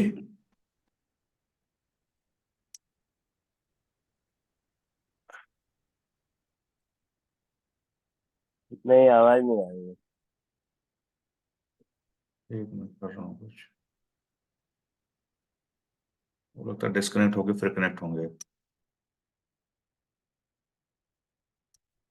अच्छा खासा फ्लो बन गया था। हाँ सॉरी, यहाँ मेरा जी हाँ, आपका इंटरनेट आ की गया। प्रॉब्लम थी शायद। आप, हाँ आप सुन सकते हैं मुझे? जी जी, सुन सकते हैं। हाँ, आवाज आ रही है। तो अब जब आप अमूल्य मानव जीवन की या कोई भी पद्धति का अभ्यास करेंगे तो उसका सैद्धांतिक पक्ष ये है कि आपको जो भी वस्तु विपස්සना, क्योंकि ये सब विपස්සना है एक हिसाब से। अब पहले तो आप बौद्धिक तरह से है ना चिंतन मनन करके विपස්සना करेंगे, क्योंकि विपස්සना का अर्थ पहले तो है कि धर्म जो भी उत्पन्न हो रही है उसको अनित्य दुख अनात्मा के रूप में देखना तो है। अनात्मा यानी कि मैं हूं नहीं हूं मेरा नहीं है, अनात्मा का अर्थ यही है, मैं नहीं हूं मेरा नहीं है, क्रोध में नहीं हूं मेरा नहीं है ना। अब उस तरफ से देखना तो एक है, लेकिन उससे पहले आप जो अमूल्य मानव जीवन करेंगे या मृत्यु के ध्यान करेंगे, उससे क्या होगा कि आपको एक लक्ष्य प्राप्त करनी है। इससे आपको अप्रमाद लाभ करना है। अभ्यास करने के लिए 4 चीज बहुत नितांत आवश्यक है। 4 चीज हमारी जिसी भी अभ्यास है उसमें 4 चीज नितांत आवश्यक है। एक है आपका अप्रमाद, दूसरा हुआ स्मृति, तीसरा हुआ संप्रजन्य और चौथा हुआ छंद। अगर ये 4 चीज आपके साथ हो तो आपकी सभी अभ्यास सम्यक बनेंगी। ये अभ्यास की ऊर्जा है। अभ्यास की दृष्टि हुई आपकी जो मैंने कहा था ये त्रिलक्षण से युक्त संस्कार धर्म दुखता के हिसाब से आपको आपकी आंख हुई ये आपकी ध्यान को आगे बढ़ाने की शक्ति। अब आपकी ध्यान को आगे आगे बढ़ाने के लिए जो पैर हुए, ये पैर हुआ आपका ये 4 इसमें है तो विपස්සना के एस्पेक्ट भी, स्मृति संवर्जन नहीं विपස්සना एक हिसाब से, लेकिन ये 4 को आप ऊर्जा की तरह भी ले सकते हैं। अप्रमाद यानी कि अपने चित्त की जो ये क्या कहें अब, भूलने की जो बीमारी है ना, चित्त जो ये पंच इंद्रिया जो हैं या षड इंद्रिया, इनके जो विषय हैं, इनके जो वस्तु हैं, उन पर भूलने की जो हमारी बीमारी है ना, जब आप मोबाइल पकड़े, आप आंख का जो अब भोगने की वस्तु है मोबाइल की वस्तु हुई, उसको आप खेलने लगे तो आप घंटों आपका गया पता ही नहीं चला।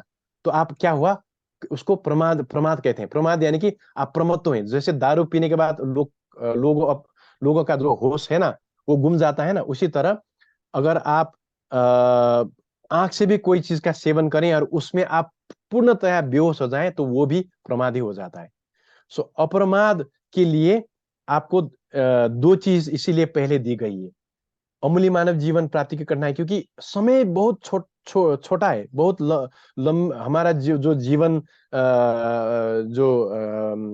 काल है, उसका जो समय है वो ज्यादा लंबा नहीं है, वो बहुत छोटा है ना। अब हम में से बहुत सारे लोग तो अपना आधा जीवन तो जी चुके हैं, है ना। आधा जीवन तो हमें अब पता ही नहीं चला कैसे जिए। अगर आप बात पलट के देखें तो लगता है कि एक एक आपकी जो क्या कहते हैं ये सपना की तरह, है ना, सपने की तरह एक एक आधा जीवन तो बीत चुकी है। अब बाकी जो जीवन है वो भी सपना की तरह अगर आप जीना चाहें तो जी तो सकते हैं, लेकिन क्या होगा कि इस जीवन की सार्थकता उसमें प्राप्ति नहीं होगी, ये जीवन का कोई अर्थ नहीं होगा। तो इसीलिए जीवन को अर्थपूर्ण बनाने के लिए देखना पड़ेगा कि मनुष्य जीवन कितना अमूल्य है और ये इसको पाना फिर कितना दुर्लभ है, और इसको पाने के बाद करना क्या होगा मुझे। अगर ये स्पष्टता आ जाएगी तो आप अप्रमादी बनेंगे। और उसमें और निखार उससे भी गहरा किस चीज से आएगा कि आप अगर मृत्यु के ध्यान करेंगे तो अगर आप अपनी मृत्यु को समीप देखेंगे, क्योंकि कभी कभी होता है कि लोग सोचते हैं कि हाँ ये जो कैंसर हुआ है मेरे परिवार में, ये कैंसर हुआ आदमी से तो मैं ज्यादा जीऊंगा, लेकिन इसमें कोई गारंटी नहीं। कभी कभी कैंसर हुआ आदमी 4 महीना जिएगा, लेकिन आपका कल ही एक एक्सीडेंट में देहांत हो सकता है। लेकिन इसीलिए मृत्यु अवश्य होगा, लेकिन कब होगा पता नहीं हमको। सो इसीलिए हमें तैयारी तो करनी ही होगी, क्योंकि ये सबसे बड़ी यात्रा है हमारे जीवन में। इस यात्रा को अगर आप अच्छी तरह तैयारी किए बगैर आप करेंगे तो आपको बहुत सारी परेशानियां भोगनी पड़ेंगी, यानी कि आप फिर बारंबार बारंबार इस संसार में आएंगे, फिर इसी आवागमन के चक्रव्यूह में पड़ेंगे और दुख पाएंगे। तो इसीलिए पहले तो आपको दिया गया है अमूल्य मानव जीवन की जो अभ्यास है वो अब आप और 15 दिन करेंगे। 15 दिन के बाद आप उसके बाद अनान सर से अब मुझसे भी आप बात कर सकते हैं और उसको चेक करेंगे अगर सही हिसाब से जा रही है तो आप और 15 दिन, शायद 45 दिन करेंगे आप, और उसके बाद आपको मृत्यु का ध्यान दिया जाएगा। और मृत्यु के ध्यान को आप गहरी तरह करेंगे तो आपके जीवन में बहुत सारे जो अनर्थक चीजें हैं वो हटती जाएंगी। प्रमाद है, कहा ना, बहुत सारी चीज हम करते हैं जिसका कोई अर्थ ही नहीं। कुछ ही क्षण आनंद तो आया, लेकिन उसके बाद फिर खालीपन, और फिर उसका एक क्या हुआ, आपका लत पड़ गया है ना, आप व्यसनी बन गए, दुर्व्यसनी बन गए। बार बार उसको फिर भोगना पड़ेगा, फिर खाना पड़ेगा, फिर भोगना पड़ेगा, फिर देखना पड़ेगा। सो अगर इस चक्र में हम फंसेंगे तो इसी को कहते हैं संसार।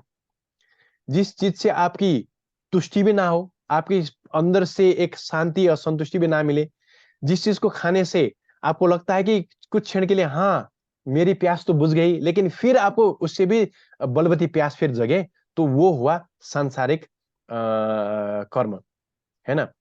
इसीलिए बौद्ध परंपरा कहते हैं कि अगर हम अपनी इंद्रियों की जो वस्तुएं उसका सेवन करेंगे तो वो वैसा ही होगा जैसा कि नमक का पानी पीने से प्यास बुझाने की एक प्रयत्न। नमक जो समुद्र का जो है ना, सागर का या समुद्र का जो पानी है वो खारा होता है ना, वो मीठा तो नहीं होता, उससे प्यास नहीं बुझती। नमक इतना होता है कि वो जितना पिएंगे उतना ही आपका प्यास बढ़ती जाएगी। इसलिए सांसारिक वस्तुओं का सेवन करने से हमारा प्यास नहीं बुझेगा। उसको थोड़ा गाइड करने के लिए हमें दो अभ्यास दी गई है, अमूल्य मानव जीवन प्राप्ति की कठिनाई और दूसरा हुआ मृत्यु। यूं तो जितने भी हम अभ्यास करेंगे वो सब अनित्यता का अभ्यास है। इसीलिए आपकी जो प्रमाद है और आपकी जो दुख के कारण है उसका सबका धीरे धीरे निराकरण होता ही जाएगा।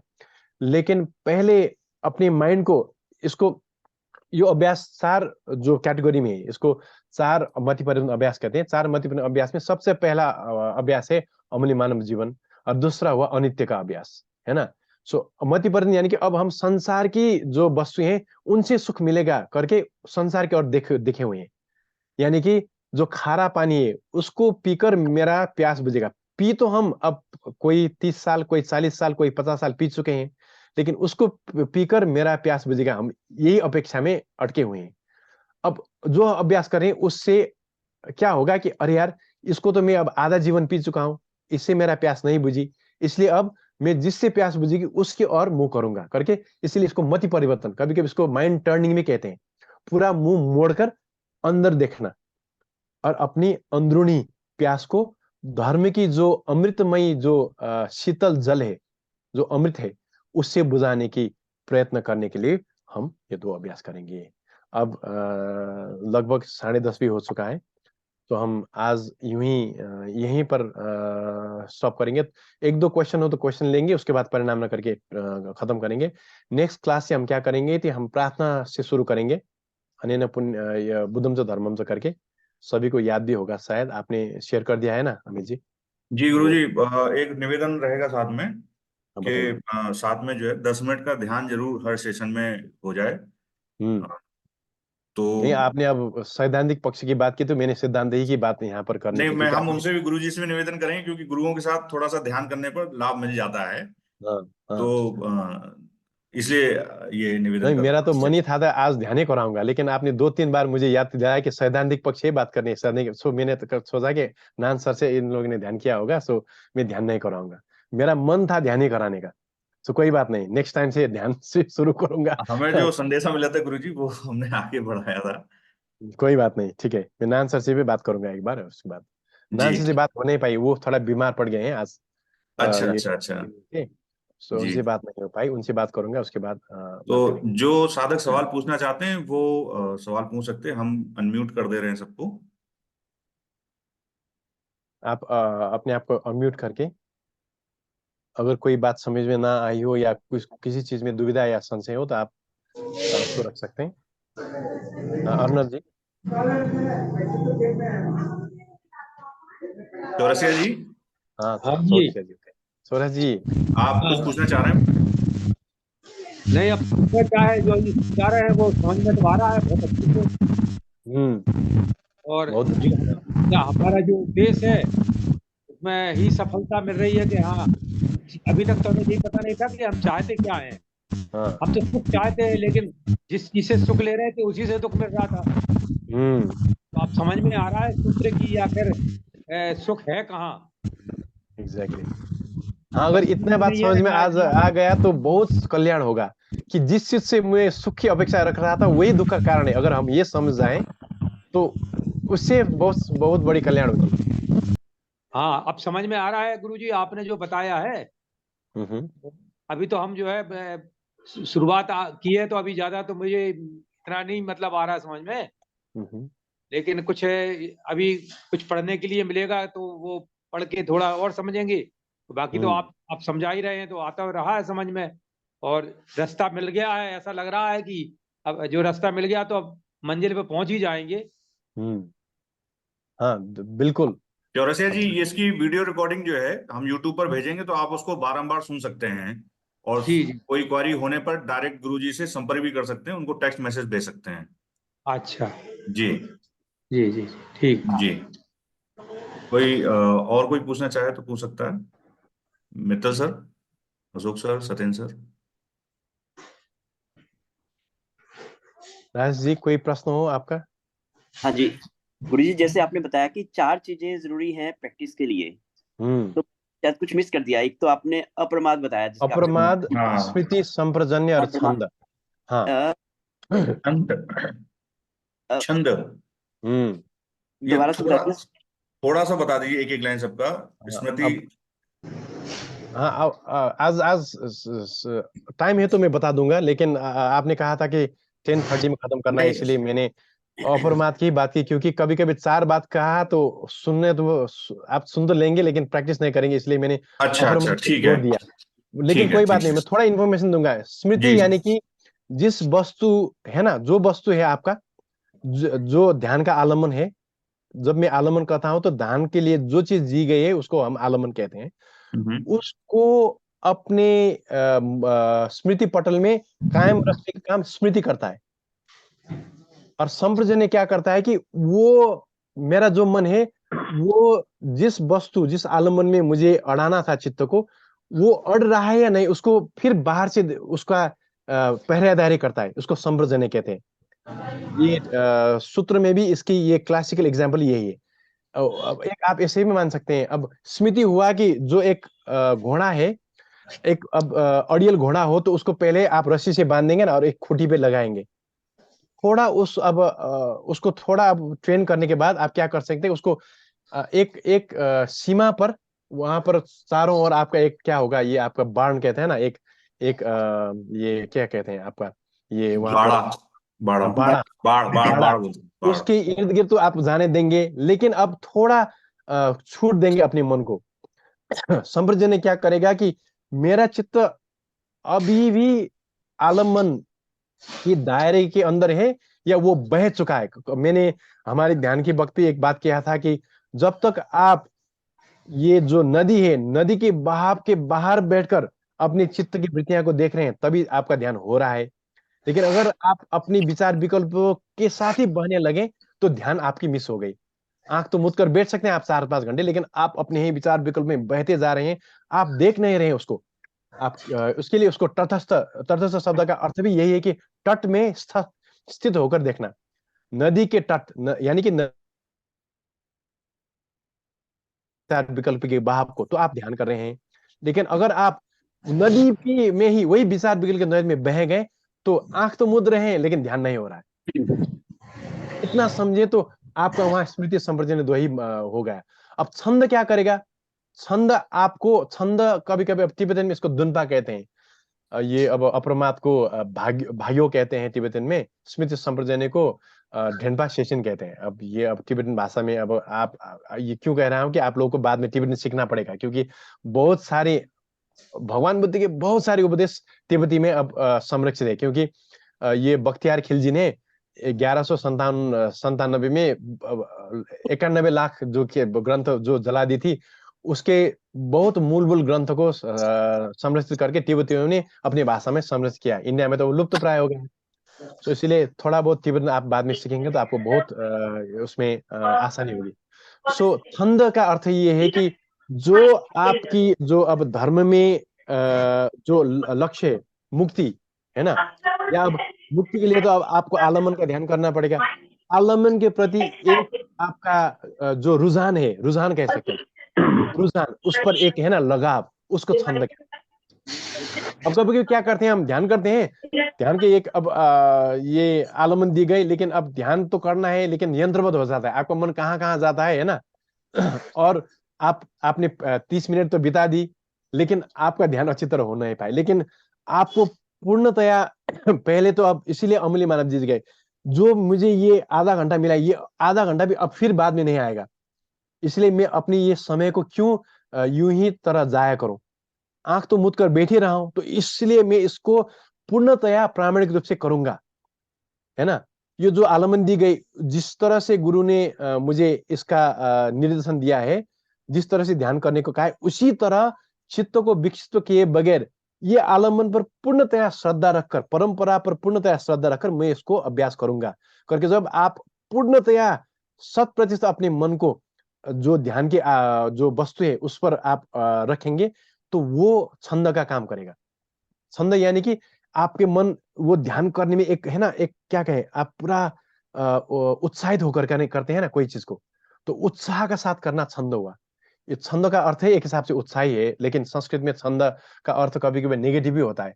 अब किसी चीज गलत चीज में आपको मन लगे तो वह भी छंद हो सकता है, लेकिन यहाँ पर छंद पॉजिटिव कॉन्नोटेशन से। छंद की व्याख्या मैंने हमारी इंडिया में क्लास में भी की थी, दरअसल इस 4 कैटेगरी के अंदर नहीं की थी, लेकिन छंद की व्याख्या किया था, अभी मुझे याद आया रिकॉर्डिंग ये में छंद है, छंद, ठीक है, छंद, छंद है। अब ये हमें इतने प्रमाद, दिनों बाद समझ में आया स्मृति, ये। संप्रजन, छंद, ये 4 आपके पैर हैं, आप मान सकते हैं। जी। और संस्कार धर्म दुखता को अगर अच्छी तरह समझकर विपස්සना करते वक्त आप अनित्य दुख और अनात्म को, जो भी धर्म आप अनुभव कर रहे हैं, उसको देखें, तो वो विपස්සना हुई, वो आपकी आंख हुई, ठीक है ना।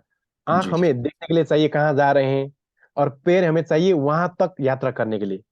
आंखें हो तो यात्रा नहीं होगी, पैर ही हो तो आंख ना हो तो यात्रा तो होगी, लेकिन आप कहाँ जा रहे हैं आपको पता ही नहीं चलेगा। सो ये दो ही चीज आपको जरूरी होगी, ठीक है ना। सो आज जी। इतने ही करेंगे हम, जी। नेक्स्ट क्लास से हम ध्यान करेंगे। और कोई प्रश्न हो?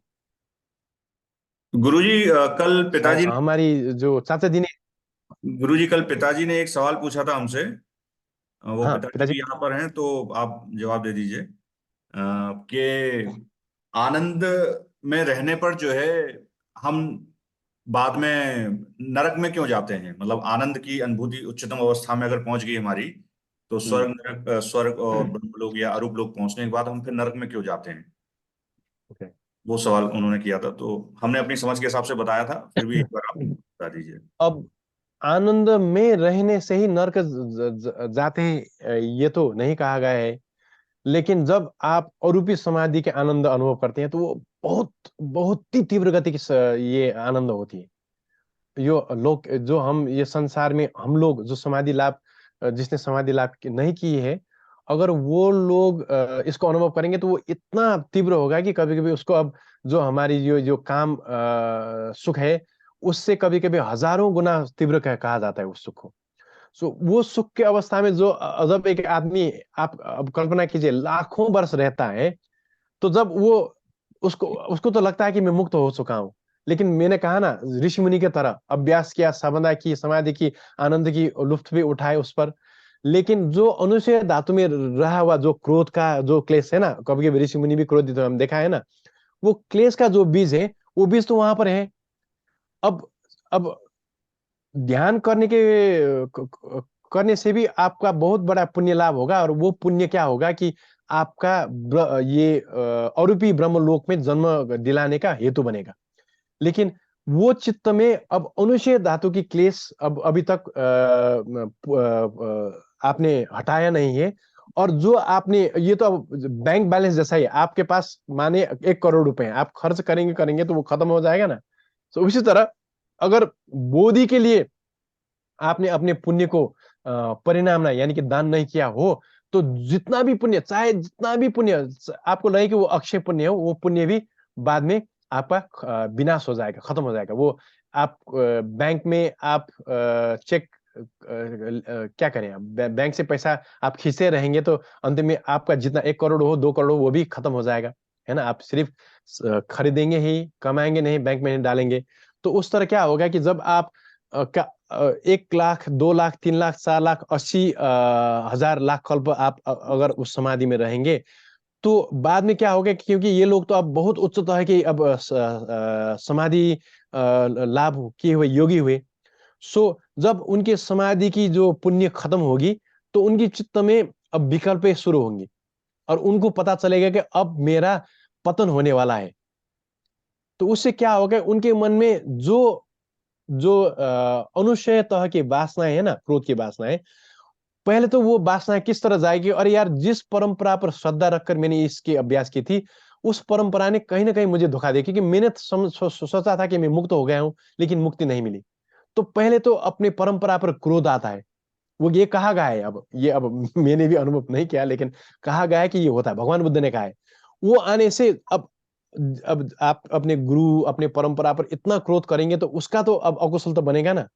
सो वो क्रोध के मुताबिक क्या होगा। अब एक और बात भी होती है, अब मैंने कैलकुलेट किया था 80,000 लाख कल्प तक अगर आप एक समाधि की अवस्था में आप अब है ना अरूपी ब्रह्मलोक में रहेंगे तो क्या चीज होगा कि ये जो ब्रह्मांड है, हमारी ब्रह्मांड जो अभी 12.87 जो अरब वर्ष हुए, इतनी लंबी वर्ष तक ये ब्रह्मांड की अब विस्तार हो रही है ना। अब ये ब्रह्मांड कितना रहेगा पता नहीं, लेकिन इस ऐसा ब्रह्मांड एक अरबी ब्रह्मा की जो आयु है उसमें 4-5 बार बन चुकी होती है, यानी कि इतनी सारी सभ्यताएं आ चुकी होती है, जा चुकी होती हैं। और इस दौरान बहुत सारे लोग सम्यक मार्ग में प्रवेश करके मुक्त हो चुका होता है, तो उसको तो मुक्ति नहीं मिली, है ना। बहुत सारे समय बीत चुके, मुक्ति भी नहीं मिली। परंपरा ने कहा था मुक्ति है समाधि, लेकिन समाधि से मुक्ति नहीं मिली, इसलिए उनके अंदर बहुत बड़ी क्लेश जाग जाते हैं। एक हिसाब से अंदर से एक क्या कहते हैं उसको, इरिटेशन, क्रोध जाग जाता है। अब हमें पता है कि अगर आप लोभ करेंगे, राग करेंगे तो आपका प्रेत की अवस्था होगी, है ना। हमने कहा था ना षड गति, है ना। अगर आप अविद्या के अवस्था में रहेंगे, मोह के अवस्था में रहेंगे तो आपकी पशु की गति होगी। पशु यानी कि सही क्या है गलत क्या है कुछ पता ही नहीं, है ना। राग यानी कि हर प्रत्येक क्षण आपकी प्यास, आपकी जो काम वासना की प्यास बढ़ती ही रहती है, उसमें कभी भी कमी नहीं होती। ये हुआ, है ना। सो इसीलिए उसी हिसाब से नर्क की गति कब होती है, जब आपके मन में तीव्र गति से क्रोध आता है। अब देखिए, अब जब हम समाधि का अभ्यास करेंगे और समाधि में आपको 8वां समाप्ति ध्यान लाभ होने के बाद आपको सहायक समर्थाचार्य की उपाधि दी जाएगी गुरु से, तो उस वक्त गुरु एक आपको चेतावनी देते हैं कि एक समाधिस्थ व्यक्ति की चित्त समाधि की अवस्था में अगर वो किसी की हित चाहे तो वो हित भी बहुत बलवती होती है और हित संपादन हो सकता है। लेकिन अब ये समाधि लाभ होने से हमारा सभी क्लेश का संबंध तो नहीं होता है। अगर वहां पर कहीं ना कहीं क्लेश जागे तो उस मनुष्य की चित्त से निकली हुई बुरी विचारें भी बहुत सघन गति से उसको प्रभावित करेगी। अब ये लोग तो 80,000 कल्प तक समाधि में रहे ना, इनका चित्त की जो है ना पावर वो तो बहुत पावरफुल होती है ना।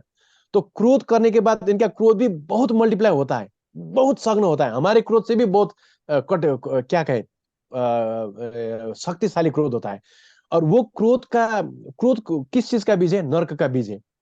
राग हुआ प्रेत लोक का बीज, द्वेष हुआ नर्क का बीज, मोह हुआ आपका प्रेत लोक का बीज, अहंकार हुआ देवलोक का बीज। देवलोक यानी कि जहां पर भी दुख, इसीलिए संस्कार धर्म दुखदा, यानी कि देवलोक भी अनित्य होने के कारण देवलोक का जन्म भी दुख है भगवान बुद्ध के कारण, है ना।